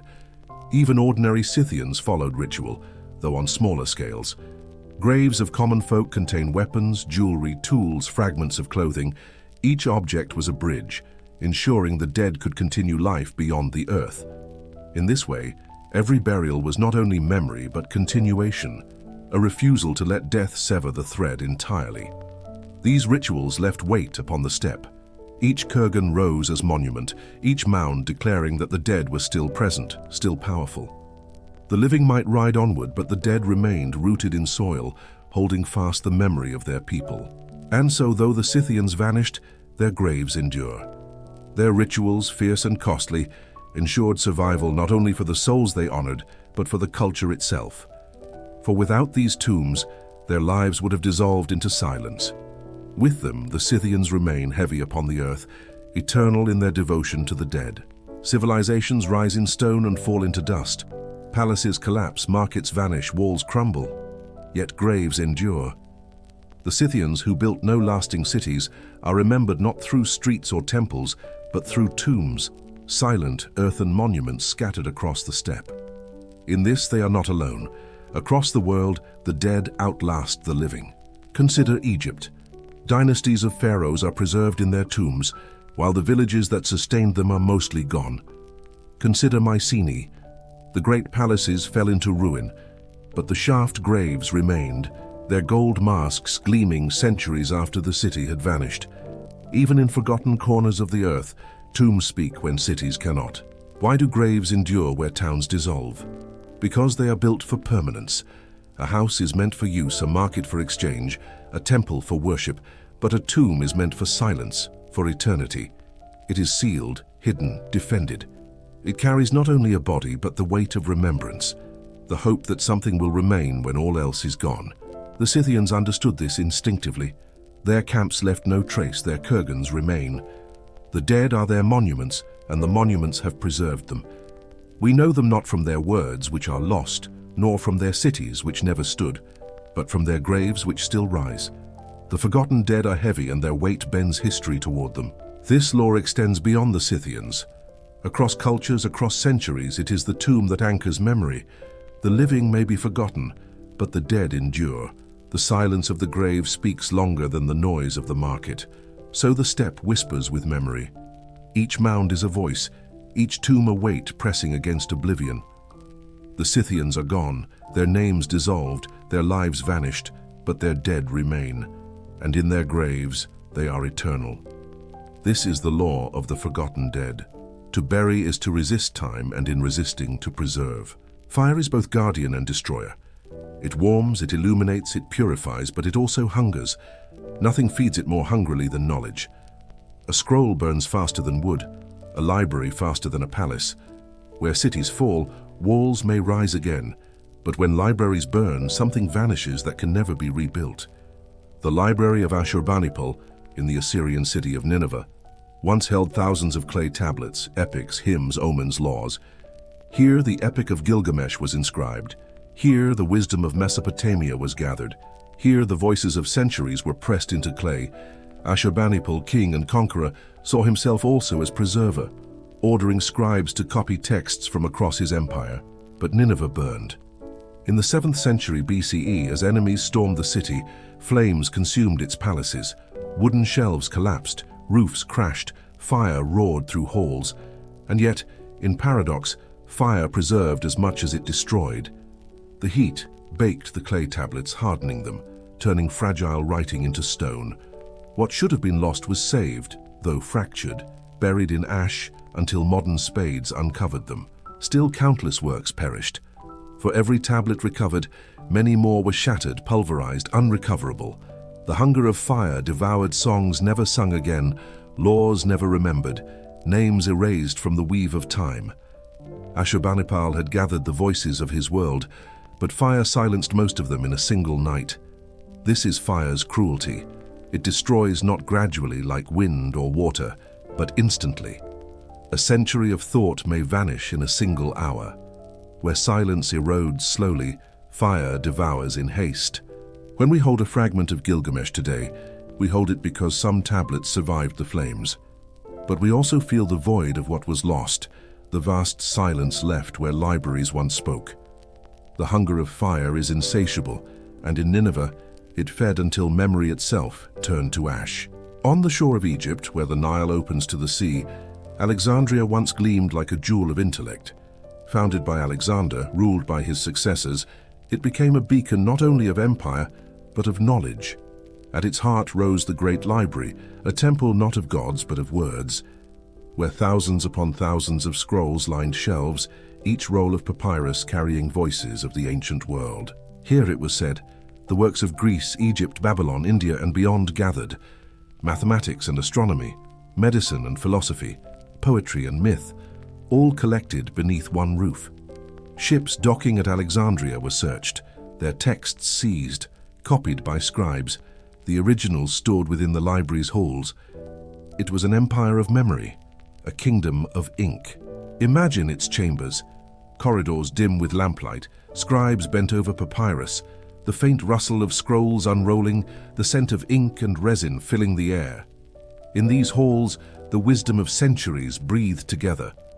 To walk among the shelves was to walk across civilizations. Each scroll a world, each bundle of reeds a bridge to voices otherwise lost. But fire does not respect wisdom. Wars came as they always do, and the library suffered. When Julius Caesar besieged the city in 48 BCE, flames spread from the harbor into the quarters where scrolls were stored. Later, other conflicts, other rulers, other neglects chipped away at its collection. Historians disagree on which blaze consumed the most, on whether the destruction was sudden or gradual, but the truth is clear. The library was lost. What vanished in those fires is beyond measure. Plays of Sophocles never read, treatises of philosophers never copied, sciences of forgotten lands never preserved. Whole worlds of thought collapsed into ash. The hunger of fire devoured not only parchment, but potential. The ideas that might have changed futures, the knowledge that might have spared centuries of darkness. And yet, the library endures as myth. Its loss has become greater than its presence ever was. We remember Alexandria not only as a place, but as a symbol of fragility. That knowledge is precious, and its preservation uncertain.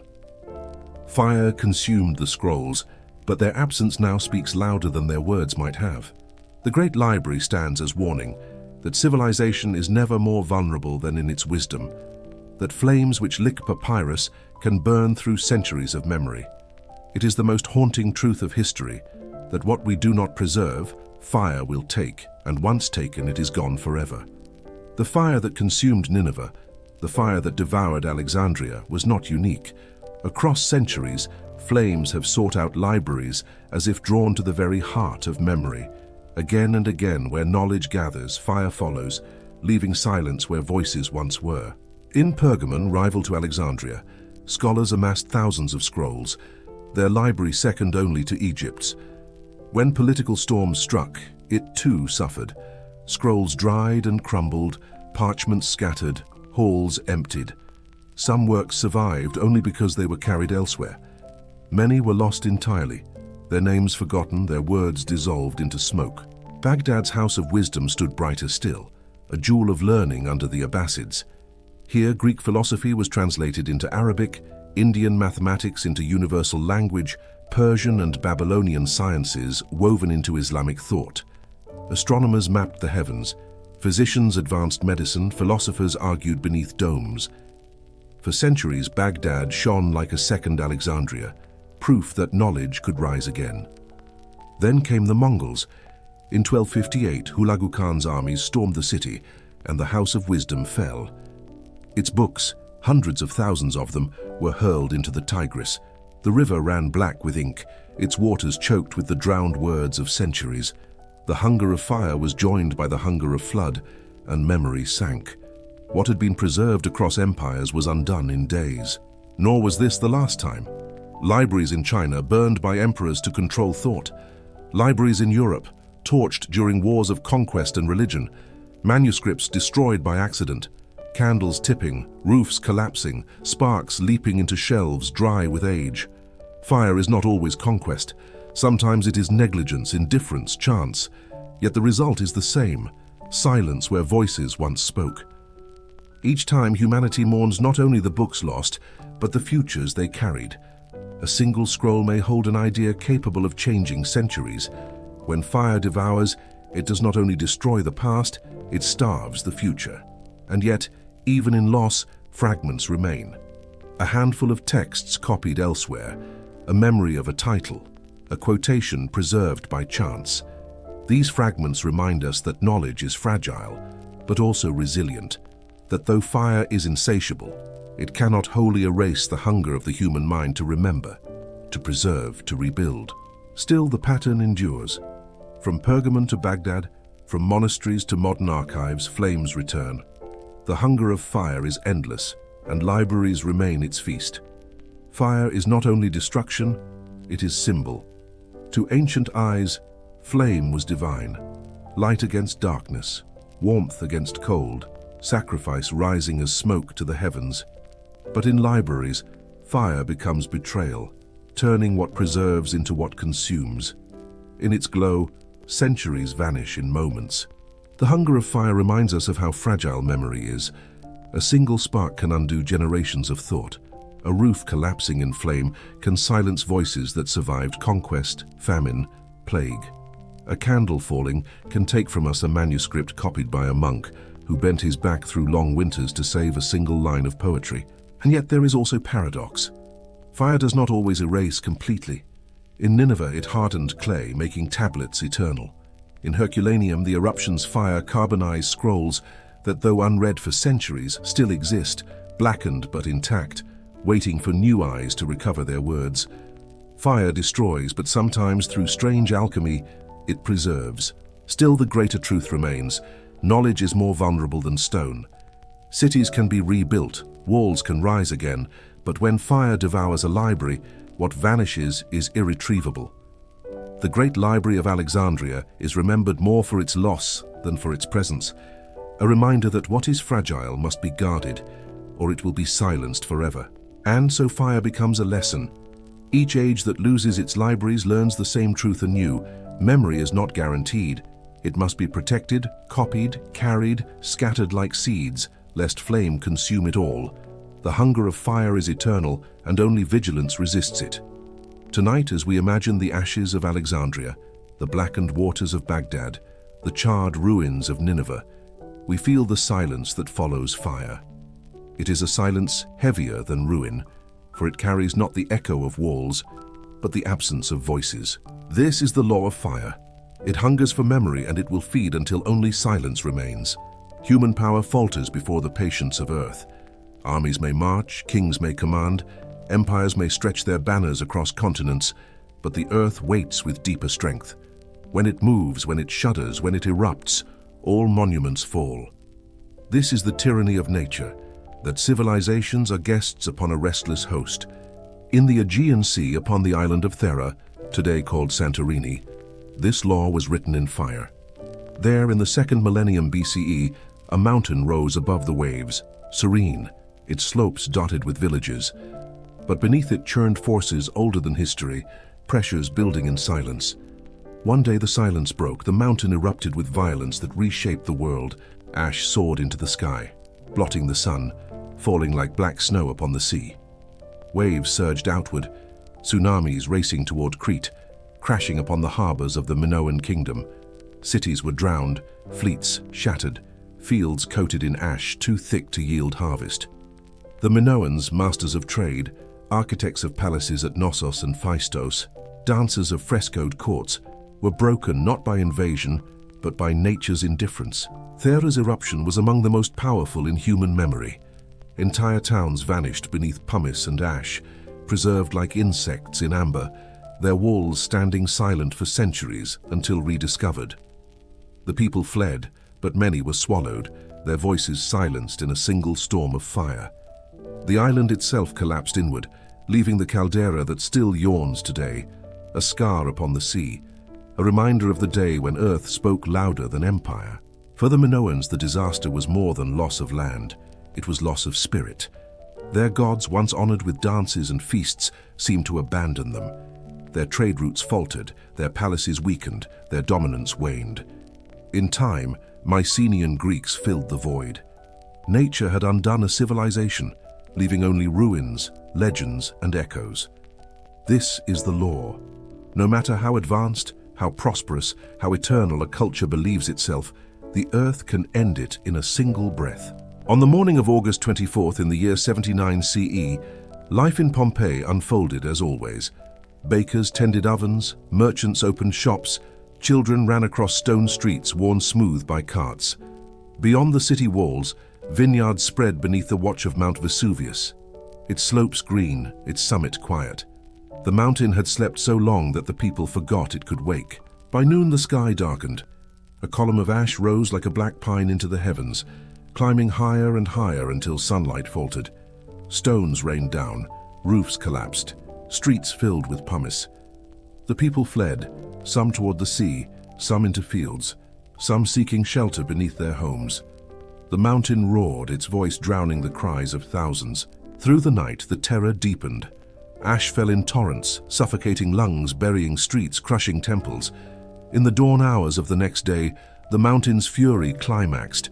Pyroclastic surges, avalanches of fire, ash, and gas raced down its slopes at unimaginable speed.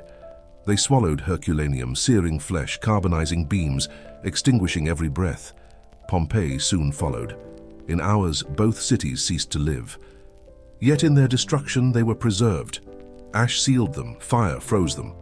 Walls remained standing, frescoes still glowed with color, bread loaves sat charred in ovens. Even the forms of the dead survived, their final moments captured in voids of ash later filled with plaster. The eruption was annihilation, but it was also a strange preservation, a museum of catastrophe. For centuries, the cities slept beneath their shroud. Farmers worked fields above them, unaware of the frozen streets below. Only in the 18th century were they uncovered, their silence broken.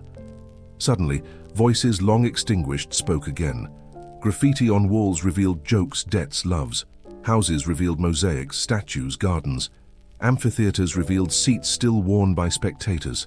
Life reappeared, vivid, immediate, as though paused mid-breath. This is nature's paradox. Its tyranny destroys, yet sometimes it preserves, not intentionally, but by accident. Pompeii and Herculaneum remind us that memory may survive through disaster, though twisted, though scarred. They remind us, too, that no city, however thriving, is safe from the earth's breath. The mountain still stands, the vineyards grow again, but beneath them lies the silence of thousands, sealed forever in the ash of a single day when the sky fell. If fire is sudden and absolute, water and earth are patient tyrants. They rise and fall, shift and groan, reminding us that all human effort rests upon foundations never still. Civilizations have risen beside rivers, upon coasts, along fault lines, and again those same blessings have become ruin. The rivers of Mesopotamia, the Tigris and Euphrates, nourished the world's first cities, yet they also betrayed them. Floods swept away fields, tore through walls, drowned temples. Whole generations vanished in waters that cared nothing for kings or gods. Out of these floods grew the Sumerian tale of Utnapishtim, survivor of the deluge, a story that would echo into the Hebrew Noah, into myths across the world. Floods do not only destroy, they carve memory so deep that it becomes myth. The Indus too betrayed its people. Cities like Mohenjo-Daro and Harappa, so carefully ordered, were undone when rivers shifted their course. leaving fields dry, harbors useless. The people moved, the cities emptied, and silence spread where once thousands thrived. Here, nature did not roar, it simply turned its back. Earth itself is no gentler. The land shakes and towers fall. In 373 BCE, the Greek city of Helike sank when an earthquake struck, followed by waves that swallowed it whole. Legends claimed the city had angered Poseidon. Reality needed no god. The earth opened, the sea rushed in, and Helike vanished. For centuries, only fishermen's tales remained, until ruins were found beneath silt, confirming myth had memory at its core. In China, earthquakes toppled dynasties, collapsing palaces, silencing capitals. In Lisbon, 1755, tremors tore the city apart. Fires raged, waves surged, and Europe trembled not only at the devastation, but at the philosophy it provoked. If God allowed such ruin, Voltaire asked, what did it mean of order, of justice? Nature shook not only stones, but belief. Floods and earthquakes remind us that civilization is always provisional. A levee may hold until it does not. A city may stand for centuries, until a single tremor drops it into dust. The tyrant of nature is not malicious, it is indifferent, and indifference is more terrifying than anger. Yet sometimes, like fire, nature preserves even as it destroys. Silt buries cities and keeps them intact for millennia. Floodwaters seal objects in mud, keeping them hidden until rediscovery. Earthquakes entomb, but in entombing, they protect. The same forces that erase also preserve, but never by design, only by accident. The lesson is stark. Civilizations may plan for war, may build walls, may carve treaties, but they cannot command rivers, cannot tame fault lines, cannot silence the restless sea. The earth reminds us always we are tenants, not owners. No empire has conquered nature. Some believed they had: Rome with its aqueducts and roads, China with its walls and canals, the Maya with their terraces and reservoirs. But nature endures, and in its endurance, it always wins. Walls topple beneath earthquakes, canals dry beneath drought, pyramids crumble beneath roots. Nature does not hurry. It has eternity. The Minoans learned this when Thera erupted. Pompeii learned when Vesuvius buried its streets in ash. Helike learned when sea and earth joined to erase it. Mesopotamia's people learned when floods swept away their fields. India's when rivers abandoned their cities. Again and again civilizations bow, not before rival kings, but before the unshakable indifference of the world itself. What is conquest compared to this? A king may slay a rival, salt his fields, erase his name. But nature does not need armies. A wave is stronger than a legion. An earthquake moves with the force of 1,000 catapults. A drought can silence a city more effectively than a siege. The greatest conqueror is not man, but earth. And yet, within destruction, there is paradoxical mercy. Cities swallowed by ash are preserved. Ruins drowned by silt remain intact until rediscovered. Nature erases, but it also hides, protecting fragments that later generations may uncover. In this way, the tyrant also becomes an archivist, though an indifferent one, preserving not out of care, but by chance. Still, the lesson is humility. We are fragile upon this world. Our monuments, however vast, are brief against mountains. Our cities, however proud, are fleeting against rivers. The earth reminds us always, we are not masters, but guests. And one day, the guest must leave. The tyranny of nature is this: all civilizations bow before it. Some quickly, in fire or flood, some slowly, in drought or shifting earth. None escape. And in their bowing, they remind us of impermanence, that no power, however mighty, can outlast the patience of the world itself. In the jungles of southern Mexico, where rivers coil and mist gathers over green hills, colossal heads rise from the earth.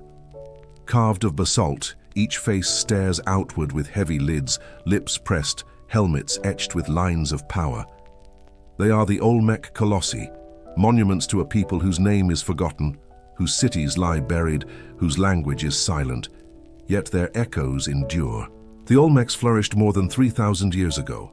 They raised ceremonial centers, built pyramids of earth, played ball games in courts whose outlines still press the soil. They carved jade into masks, obsidian into blades, basalt interfaces that gaze across centuries. They left no written histories we can read, no chronicles of kings or battles, and yet the echoes of their world carried forward. The Maya inherited their ballgame, turning it into a ritual of life and death. They inherited their fascination with jaguars, serpents, and sacred mountains, shaping these into gods of their own. Later, the Aztecs absorbed both, carrying forward rituals that began long before their empire rose. The Olmecs vanished, but their shadows moved onward, woven into civilizations that followed. This is the chain of echoes. No culture ends abruptly. It lingers, it murmurs, it plants seeds that sprout elsewhere. Even when cities are abandoned, their ideas live on. The Olmecs disappeared into silence, but their echoes became the music of others, carried forward into empires greater than their own. To stand before the stone heads is to feel the weight of those echoes. They are not only monuments, they are voices, declaring that even the forgotten are not lost. The chain binds past to present, and in that binding, nothing vanishes completely. Civilizations do not vanish like extinguished flames. They pass like torches, their light carried onward by new hands. Greece burned brightly, then dimmed, but Rome caught its embers and fanned them into empire. And when Rome itself faltered, Byzantium took its spark, carrying it into yet another age. This is the chain of echoes, the continuity of thought, of form, of spirit. The Romans conquered Greece with legions, but Greece conquered Rome with memory. Roman generals paraded through Athens, yet their sons studied Greek philosophy. Roman architects built aqueducts and forums, yet they shaped their arches and columns upon Greek proportion. Roman poets wrote in Latin, but their voices imitated Homer, their rhythms drawn from epics sung centuries before. In Greece, democracy had been fragile, fragmented, broken by war. Rome did not preserve it, but it did preserve philosophy, art, myth. The gods of Olympus entered Roman pantheon under new names, still thunderous, still capricious. Zeus became Jupiter, Athena Minerva, Aphrodite Venus. Names changed, temples altered, but the echoes remained. And when Rome faltered, Byzantium carried the chain further. Constantinople became a city where Greek learning, Roman law, and Christian faith intertwined. The columns of Greece stood again in basilicas. The mosaics of Rome glittered in domes. Plato's dialogues were copied, Aristotle's logic preserved, Homer's epics transcribed by monks who saw themselves not as Greeks, but as heirs nonetheless. The chain does not always preserve whole. It reshapes. Greek democracy did not survive in Rome, but Greek architecture did. Roman legions did not endure in Byzantium, but Roman law did. Echoes are fragments, never complete. Yet fragments are enough. From them, continuity is woven and memory survives. To walk through Rome is to hear Greece whispering in marble. To walk through Byzantium is to hear Rome whispering in mosaics. Each empire believed itself eternal, yet each carried the voices of the ones before, bound in an unbroken chain of echoes. Stone crumbles, but words travel. Empires collapse, but laws endure. Gods fall silent, but rituals echo in new forms. This is the deeper truth of the chain of echoes. It does not depend on monuments, but on the unseen threads that bind one age to another. Latin was the tongue of Rome, spoken in forums, shouted in legions, etched into stone. Rome dissolved, but Latin did not. It splintered into French, Spanish, Italian, Portuguese, Romanian. Today, billions speak echoes of Rome each time they open their mouths. A farmer in Peru, a poet in Lisbon, a priest in Florence, all carry fragments of an empire that fell more than 1,000 years ago. Roman law too endures. The codes inscribed under Justinian in Byzantium became the spine of European jurisprudence. Concepts of contract, property, inheritance, phrases and principles conceived in marble halls still govern lives today. Even when the empire burned, its law remained, copied, translated, adapted. Rome may be dust, but in courts and treaties, Rome still speaks. Religion too carries echoes. The pantheon of Olympus faded, but rituals of sacrifice and sacred feasts were transformed, reshaped within Christianity. Temples became churches, altars were rededicated, festivals shifted names but not rhythms. In Byzantium, Chants echoed Greek harmonies. In Rome, basilicas rose where forums once stood. The gods died, but their shadows walked in new sanctuaries. And beyond Europe, the chain continued. Islamic scholars, inheritors of Greek science and Roman thought, preserved and expanded them. Algebra carried echoes of Mesopotamia. Astronomy carried echoes of Alexandria. Medicine carried echoes of Hippocrates and Galen. The torch passed eastward, then westward again, weaving a chain so complex that no single hand can claim its flame. Echoes are subtle, but they are enduring. They remind us that no civilization is ever wholly lost. Its language may splinter, its lore may transform, its rituals may shift, but something survives, whispering into futures the builders could never have imagined. This is the law of echoes. The invisible carries further than the visible. Words outlast walls, laws outlast legions, faith outlasts fire. We walk each day among fragments of the forgotten. Streets beneath our feet follow Roman lines. Alphabets we write descend from Phoenician strokes. Months of our year carry the names of dead gods and emperors. We breathe echoes without knowing, our lives bound invisibly to civilizations long dissolved. The chain of echoes surrounds us. A courthouse in Paris whispers Rome in its lore. A cathedral in Moscow whispers Byzantium in its domes. A pyramid in Mexico whispers the Olmecs in its shape, the Maya in its glyphs, the Aztecs in its blood.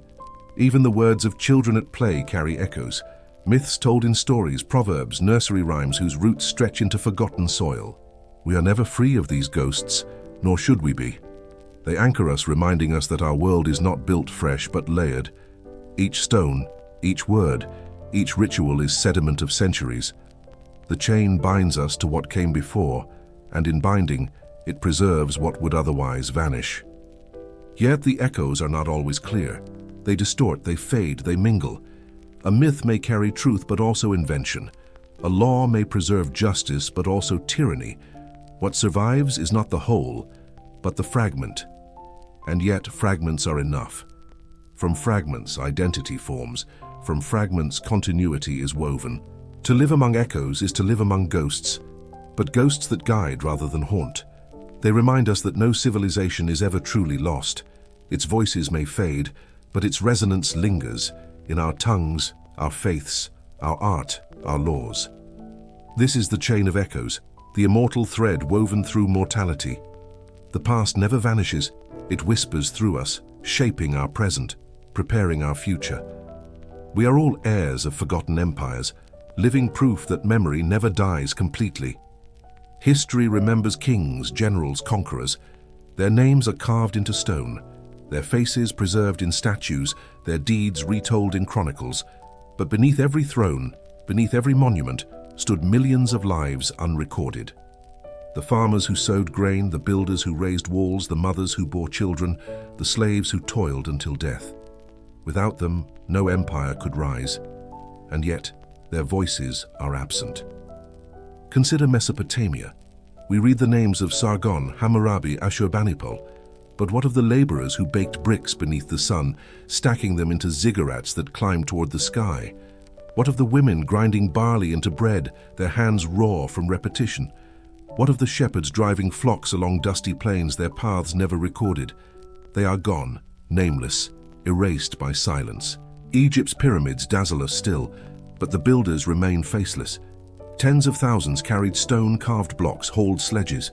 Their sweat was mortar, their labor the heartbeat of eternity. They lived in barracks near Giza, ate bread and beer, broke bones beneath impossible loads. Their lives sustained a vision not their own, yet their names did not survive. The pyramid bears Khufu's name, not theirs. The same silence spreads across the world. The terraces of the Andes, carved by Inca hands, were cut by farmers whose lives are unrecorded. The rice paddies of Asia were tended by peasants whose labor fed dynasties but left no inscription. The cathedrals of Europe rose upon the backs of masons whose chisels shaped stone into wonder, yet whose own graves are unmarked. This is the silence of the ordinary, the countless millions who built civilizations, whose anonymity was their fate. They left no chronicles because they could not write them. They left no statues because no one carved them. They left only fragments, tools, huts, bones. that whisper faintly, too faintly against the roar of kings, and yet their silence is deceptive, for in truth they are the foundation. Without their labor, no king would be remembered, no monument would endure. The silence of the ordinary is not absence, it is weight, the invisible mass beneath the visible peak. Though most of the ordinary are voiceless, fragments of their lives still slip through the silence. Archaeology is not only the study of kings and temples, it is the recovery of footprints, of pots, of laughter etched into walls. Through these shards, the forgotten millions speak, if only faintly. At Pompeii, the eruption of Vesuvius preserved more than villas and statues. It preserved graffiti, scrawled by anonymous hands, insults, jokes, boasts of love. A tavern wall reads, "Successus loves Iris, the slave girl." Another, etched by a weary worker, "I am thirsty." These are not the voices of emperors. They are the voices of ordinary men and women, cutting through time more vividly than marble inscriptions. In ancient Mesopotamia, clay tablets record debts and deliveries, lists of barley, tallies of goats. To a king, such documents were trivial. To us, they are glimpses of daily life. The farmer who delivered grain, the shepherd who lost a sheep, the merchant who haggled in the market. Each line of cuneiform is an echo of the mundane, proof that the ordinary lived and mattered. In Egypt, beside the Valley of the Kings, lies Deir el-Medina, a village of workers who carved tombs for pharaohs. Here, ostraca, shards of limestone used as notepads, bear doodles of animals, sketches of women, complaints about food, records of absences from work. These fragments reveal not kings but people, artists joking, families quarreling, laborers marking sick days. Their lives were small by history's measure, but in these scraps they endure. Even the bones of meals speak, charred bread in an oven, fish bones discarded in pits, seeds buried in ash. These remnants tell us of diets, of hunger and feast. They are echoes of hands preparing food, of mouths chewing, of families gathered around fires. No chronicle recorded them, yet archaeology retrieves their memory. Music too leaves traces. In Mesopotamian tablets, hymns are preserved with notations, the oldest music we can still reconstruct. These were not only for temples, but for households, for gatherings where ordinary voices sang. Though the singers are long gone, the melody survives, carrying their breath into our own ears. The silence of the ordinary is vast, but not absolute. Their echoes linger, in graffiti, in debts, in doodles, in bones, in songs. They remind us that history is not only the story of kings, but of countless lives lived quietly, whose traces are fragile yet enduring. Every empire rests upon invisible shoulders. The annals of kings speak of victories, of cities conquered, of temples raised to the heavens. But beneath those victories were soldiers who marched nameless, farmers who harvested unseen, builders whose sweat turned visions into stone. Their lives carried the weight of the world, though history did not carry their names. Consider the armies of Rome. Legions stretched across continents, building roads, conquering lands, raising fortresses. Each soldier carried heavy packs, dug ditches, marched endless miles. Their commanders, Caesar, Trajan, Hadrian, are remembered in marble. The soldiers themselves dissolved into dust, remembered only in mass graves, in bones scarred by battle. Their labor built the empire, yet their memory is silence. Think of Egypt's monuments. The Great Pyramid bears the name of Khufu, but it was raised by thousands of laborers whose hands cut stone, whose backs bore weight, whose bodies broke beneath the task. We find their barracks, their bread ovens, their tools, but not their names. The king shines eternal. The workers vanish. Yet without them, eternity would have no form.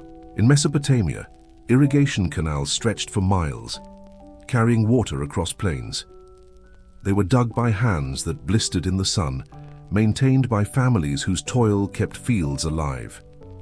The kings proclaimed themselves givers of fertility, yet the true givers were the nameless who bent over shovels, who guided oxen, who patched walls after each flood.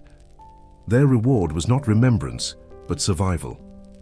Even in medieval cathedrals, those pinnacles of devotion, the stone carvers are forgotten. We admire spires, rose windows, vaults that soar like wings, but we do not know the names of the men who shaped each stone, who balanced upon scaffolds, who chiseled saints they would never see again once the walls closed. They built for centuries, yet their own graves are unmarked. This is the silence of the ordinary. They sustain, they endure, they build, and then they vanish. History records kings because kings demanded it. The ordinary had no scribes, no monuments, no voices beyond their labor. Their memory rests only in what they made, not in who they were. And yet perhaps that is the deepest truth. Civilizations are not the work of a few, but of many. The hands of the nameless built pyramids, tilled fields, forged swords, carved temples. Their silence is not absence, it is foundation. They held the world, and the world forgets them, but the stones still carry the imprint of their touch. Civilizations shine brightest in the names of their rulers, yet the true legacy belongs to those who are not named. The silence of the ordinary is not emptiness. It is the hidden weight that sustains memory itself. If we listen carefully, we hear them still. The farmer in the Nile Valley, planting seeds by the rhythm of the flood, is present in every loaf of bread painted on tomb walls. The soldier marching under Alexander's banners is present in every city he founded, though his name is gone. The mason chiseling stone in a Gothic cathedral is present in every arch that still rises toward heaven, though his body lies forgotten. We rarely know their words, but their work surrounds us. Roads that still stretch across Europe carry the footsteps of Roman soldiers. Fields that still yield grain were first cut by farmers long unnamed. Songs we sing carry rhythms born in voices never recorded. The ordinary live on not in chronicles but in continuities, habits, tools, traditions passed quietly across centuries. Their silence reshapes how we see greatness. No king built alone. No empire ruled without the labor of countless hands. The monuments that dazzle us are not only royal visions, they are communal burdens, shared by thousands whose memory has been erased. To recognize this is to restore balance, to see civilization not as the story of the few, but as the chorus of the many. The silence of the ordinary is the silence of the foundation stone, unseen but bearing weight. Without it, nothing would stand. And so, though they are nameless, they endure. We walk upon their paths, eat from their fields, dwell in houses shaped by their forgotten labor. This is their legacy, invisible, unspoken, yet unshakable. The ordinary are the true authors of permanence. Their silence is the deepest memory of all. Civilizations do not leave their legacy to chance. They shape it, sculpt it, drape it in masks designed to endure beyond death. Kings, emperors, priests, each understands that memory is fragile, and so they craft illusions to preserve themselves in eternity. This is the mask of history, a face painted to survive even if it hides the truth beneath. Rome excelled in this art. Triumphal arches rose in cities carved with victories that glorified emperors. Columns spiraled with reliefs of campaigns, each scene curated, each detail sharpened to show triumph without doubt, conquest without failure. Coins bore faces of rulers, spreading their image into every hand, ensuring that even the poorest citizen carried the emperor's likeness in his pocket. Memory was not left to witnesses. It was dictated, distributed, staged. Yet masks are never pure truth. Reliefs of Trajan's column show victories in Dacia, but not the blood of Roman losses. Inscriptions proclaim peace, while rebellions burned at the empire's edges. The emperors wore eternity like a mask, hiding the fragility beneath. Byzantium continued the theater. Mosaics shimmered in Hagia Sophia, depicting emperors flanked by Christ and saints, their authority sanctified by divine light.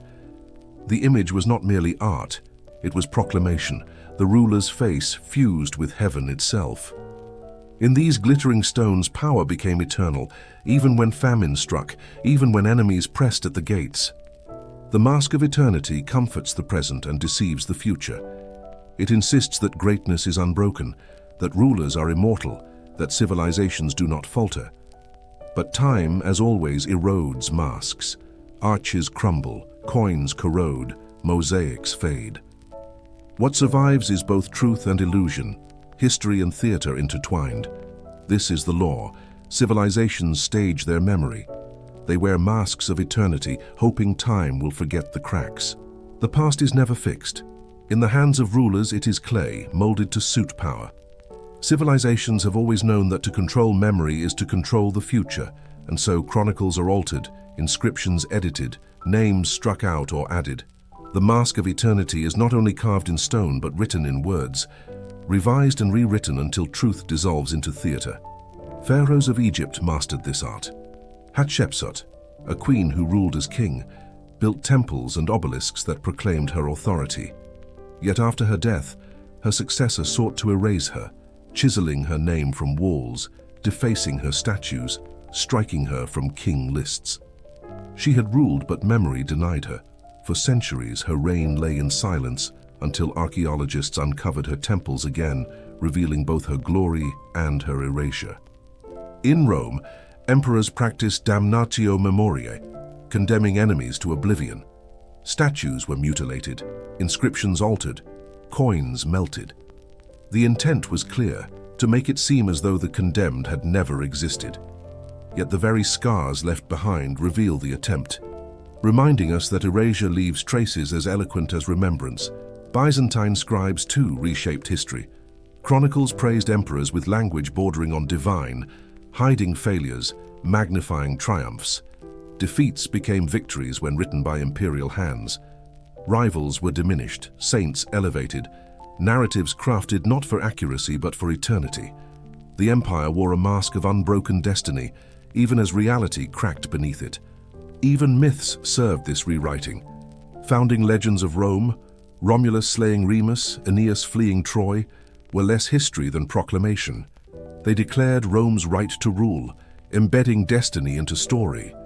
Truth mattered less than the image, the mask that future generations would wear. The rewritten past is powerful because it deceives both contemporaries and descendants. It shapes how people see themselves, how they believe their civilization destined to endure. Yet time reveals the cracks.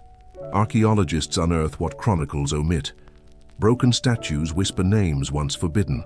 Silence itself becomes testimony, exposing the mask as mask. This is the law of eternity's mask. Rulers rewrite the past to shape the future. But the future uncovers what they sought to hide, and in doing so reveals the mask itself. A mask is not only carved in stone or written in chronicles, it is worn upon the stage of life, enacted through spectacle. Civilizations understood that memory is bound not only by record, but by vision. To see power displayed is to believe it. To watch rituals unfold is to feel eternity embodied. Rome turned spectacle into empire. Triumphs wound through its streets, processions of generals crowned with laurel, soldiers marching in perfect ranks, captives paraded in chains, treasures poured out before the people's eyes. The city became theater, the emperor the actor, the crowd the audience. Memory was not left to chance, it was staged, repeated, engraved upon the senses of thousands. Even when the truth of battle was less glorious, the spectacle ensured the mask of eternity shone without crack. Byzantium too mastered this art. In the Hippodrome of Constantinople, emperors appeared before vast crowds, their presence magnified by pageantry. Chariots thundered in races, banners streamed, choirs filled the air. Between contests, emperors displayed themselves in robes heavy with gold, crowned by bishops, hailed by the people. To witness such spectacle was to see power wrapped in divinity. The mask was not illusion alone, it was shared belief, binding ruler and ruled. Even in smaller rituals, the mask endured. Coins distributed at festivals bore imperial faces.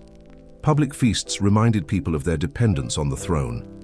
Monuments raised in city squares proclaimed victories, regardless of whether victories had truly been won.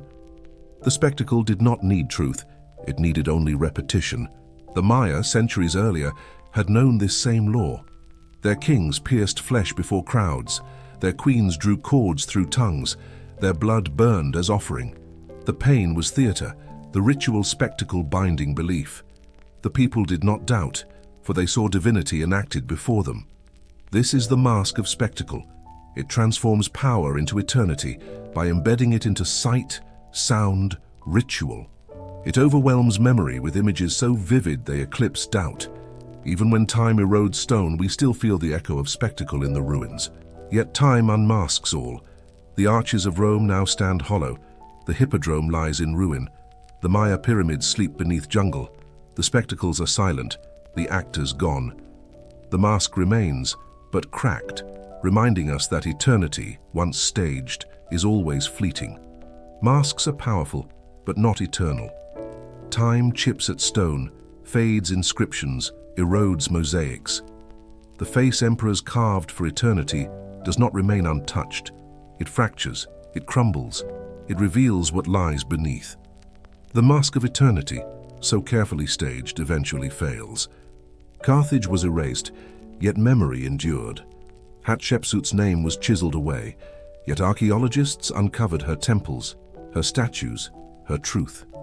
Rome proclaimed emperors divine, but their marble faces lie shattered, their names studied by students who see through the illusion. Byzantium displayed rulers as chosen of God, yet its domes lie broken, its mosaics fragmented. The mask cracks because eternity cannot be staged. It can be prolonged, yes, it can dazzle for centuries, yes, but beneath it lies impermanence. The truth of mortality is stronger than the illusion of permanence. The spectacle fades, the rewritten chronicles are exposed. The propaganda is revealed as theater. And yet, the mask itself becomes history. The very attempt to deceive is remembered. We study damnatio memoriae not as erasure, but as evidence. We admire the arches of Rome, not for the victories they depict, long forgotten, but for the artistry of their deception. We walk through Hagia Sophia, not believing the emperor divine, but seeing the mask he wore and learning from it. The failure of the mask is itself its legacy. It teaches us that civilizations knew their fragility, feared forgetting, and fought against it with illusion. The attempt to stage eternity reveals the desperation of the mortal to be more than mortal. And in that desperation, there is humanity. The mask of eternity, then, is not permanence, it is a mirror. It shows us the dreams of those who wore it, even as it cracks. It reminds us that illusion fades, but in fading, it leaves fragments that speak louder than the truth it sought to hide. This is the law. Eternity cannot be staged. Masks break, illusions fall, but their fragments remain. And through them, we glimpse both the ambition and the fragility of the past. For centuries, Troy was a ghost of words. Poets sang of its walls, of heroes who fought before its gates, of fire that consumed it, of the wooden horse that ended its glory. Homer's verses carried its memory across ages, but to many, Troy was only myth, a story woven too finely to be fact. Cities could vanish, poems endured, yet in the 19th century, spades struck soil in Anatolia, and stone answered song. Beneath layers of earth lay walls, towers, gates scorched by fire. The city of Homer's verses was no longer only memory, it was matter. Troy had returned. Its rediscovery was not simple. Layer upon layer revealed cities built and rebuilt, each Troy upon another, some older, some younger than the one Homer described. Was the poem truth? Was it memory reshaped by centuries of song? Perhaps both. The ruins did not confirm every word, but they whispered that beneath myth there had been flesh, stone, fire. The return of Troy reminds us that memory is never wholly lost. Even when buried, even when dismissed as legend, fragments endure. Poets carried what stone could not, and when stone returned, the poem was given new weight, new voice. This is the law of return. What vanishes may yet reappear, though altered, though fractured, though reimagined. Time buries, but time also uncovers. The city that slept in song awoke in ruin, and through its awakening, history itself was reshaped. When Vesuvius erupted in 79 CE, Pompeii and Herculaneum were silenced in an instant. Ash fell like snow, roofs collapsed, fire surged, and thousands perished. For a moment it seemed the mountain had erased them forever, and yet, in burying them, it preserved them. The silence that fell was deep, but it was not final. For centuries, vineyards spread across the slopes. Towns grew upon the surface, unaware that beneath their soil lay streets frozen in time. Pompeii slept beneath ash, Herculaneum beneath hardened volcanic mud. The world forgot them. They became whispers in Latin texts, fragments of memory too faint to be believed. Then, in the 18th century, Spades cut into the ground and the silence broke. Streets reappeared. Frescoes glowed again with color. Amphitheaters opened their seats to the sun. Graffiti returned on walls. Jokes, prayers, declarations of love. Loaves of bread sat charred in ovens. Bodies lay in final postures of terror or prayer. Life, interrupted in an instant, spoke again. No rediscovery is more haunting than that of Pompeii's plaster casts. The voids left in ash by decayed bodies were filled with plaster, revealing the final shapes of men, women, children, even animals.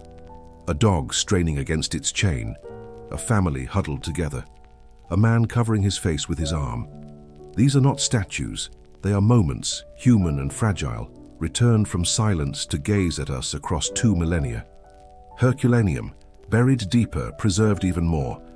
Wooden beams carbonized but intact, scrolls in libraries sealed though blackened, villas glittering with mosaics and bronze. A city drowned in fire became a vault, its treasures hidden until rediscovery opened them. Even now, scholars attempt to read the charred scrolls with modern light, coaxing words from blackened layers. The voices whisper, faint but persistent. The law of return lives in these cities. What seemed lost forever has spoken again. The silence of ash became protection. The burial became preservation. Pompeii and Herculaneum remind us that time does not only erase, it sometimes guards. And when the guard lifts, the dead return to tell their story. Stone falls, walls collapse, cities vanish, but sometimes words endure even when their people are gone. They wait, silent, until rediscovery grants them breath again. Few stories embody this more hauntingly than the return of the Epic of Gilgamesh. In the 7th century BCE, Ashurbanipal gathered texts in Nineveh, inscribing the wisdom of Mesopotamia upon clay tablets. There they lay, stacked in halls, forgotten after the city burned, the library entombed in ruin.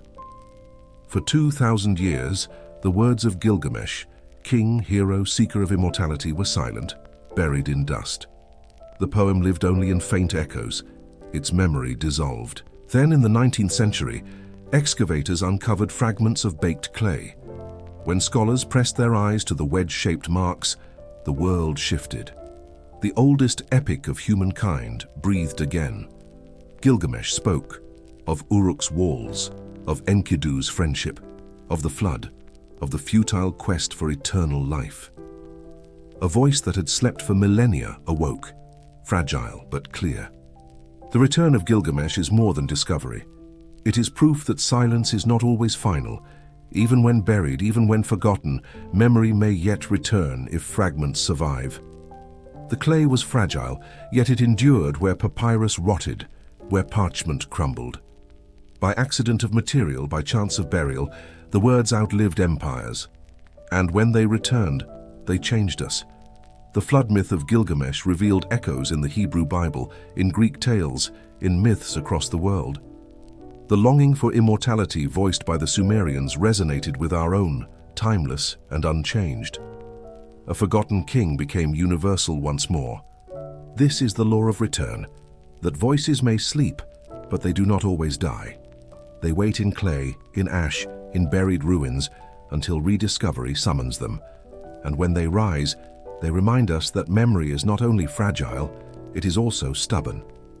The past does not always remain buried.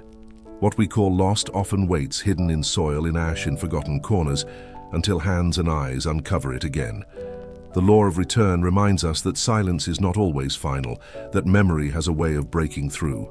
Troy awoke from song into stone. Pompeii and Herculaneum rose from ash, their streets and frescoes vivid as though time had paused. Gilgamesh spoke again from clay, his voice echoing across 3 millennia. These are not exceptions. They are the rhythm of history. The earth buries, but it also guards. Ruins have returned in deserts, where shifting sands revealed temples long hidden. Texts have returned in monasteries, where forgotten manuscripts were found beneath layers of writing.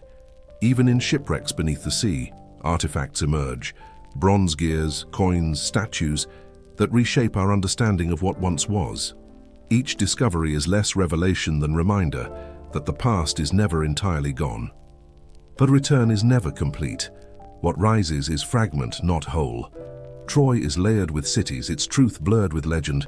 Pompeii speaks, but only of one day frozen in terror. Gilgamesh survives, but in pieces, lines missing, tablets broken. What comes back is echo, not full voice. Yet even echoes are enough. They awaken imagination, they alter history, they remind us that memory resists silence. The law of return humbles us. It teaches that what we dismiss as legend may prove real, that what we think lost may reappear, that time does not erase as cleanly as we imagine. And it comforts us too, for it whispers that our own world may not vanish utterly, that fragments of us may survive, waiting for future hands to rediscover. When the lost awaken, the silence breaks, and in that breaking we hear the resilience of memory, stronger than fire, stronger than conquest, stronger even than time. Night gathers again. We have walked through ruins and ash, through drowned harbors and buried tombs, through myths that whisper and fragments that endure. We have listened to the silence of the ordinary and the masks of emperors, to the hunger of fire and the tyranny of nature. And as we stand at the end of this long journey, one truth echoes above all. Civilizations are mortal, yet memory is stubborn. What perishes in stone may survive in story. What vanishes in fire may return in fragment. What is silenced in life may speak again in death. Marcus Aurelius once wrote that nations are like stars extinguished, their light still wandering through the void. We have seen that light, faint but enduring, drifting through time. Sumer's ziggurats lie in dust, yet Gilgamesh speaks. The Indus is silent, yet its seals whisper. The Hittite lions are worn, yet Kadesh endures in myth. Carthage is ash, yet Hannibal's name trembles in memory. The Mayas' rituals are silenced, yet their pyramids cut through jungle. Egypt's kings are gone, yet their geometry still mirrors the stars. The Scythians are forgotten, yet their mounds rise from the steppe. Pompeii is destroyed, yet its streets breathe again. The echoes are everywhere, proof that memory resists silence. This is the untouchable mindset, to accept impermanence, yet to see in impermanence a form of eternity. Civilizations fall, but their fragments linger. Kings die, but their people's labor survives in stone, in song, in law, in language. Even when fire devours and earth shakes, even when names are struck from stone, something remains. The mindset untouchable is the one that does not cling to permanence, but honors the fragment, the echo, the return. We are heirs of these fragments. The words we speak are shaped by Rome, whose empire is dust. The laws we live under are echoes of Byzantium, itself broken. The myths we tell are shaped by Mesopotamia, whose rivers have long shifted course. The music we play carries notes that once rang in temples, now silent. We live surrounded by ghosts, but they are not chains, they are guides. They remind us that life is brief, but meaning lingers. The untouchable mindset is not denial of death, but peace with it. To build is noble even if ruin follows. To sing is worthy, even if silence comes. To remember is sacred, even if memory is partial. Civilizations knew this, and so they carved, painted, buried, wrote, not because they could escape time, but because they could face it. And what of us? We too will vanish. Our cities will crack, our books will burn, our names will fade, yet fragments will remain. Perhaps a shard of glass buried in soil, a melody encoded in forgotten archives, a word carried into the mouths of descendants. We too will echo. The night deepens. The stars, once guides for kings, now look down upon us as they did upon Sumerians, Egyptians, Maya, Scythians. Civilizations have risen and fallen beneath their gaze, but the stars endure. And we, like them, will vanish, but our light will wander a while longer, crossing centuries as echo, as story, as memory. This is the final law, the untouchable mindset. To know that all things pass, yet nothing is wholly lost. To live not in denial of impermanence, but in harmony with it. To see ruins not as failure, but as testament. To hear silence not as void, but as echo. To rest in the knowledge that though we fade, our light, like the stars, still wanders. Sleep now in the rhythm of ruins, in the hush of forgotten empires. Let the silence cradle you, not with fear, but with peace, for nothing endures, and yet in fragments, everything does.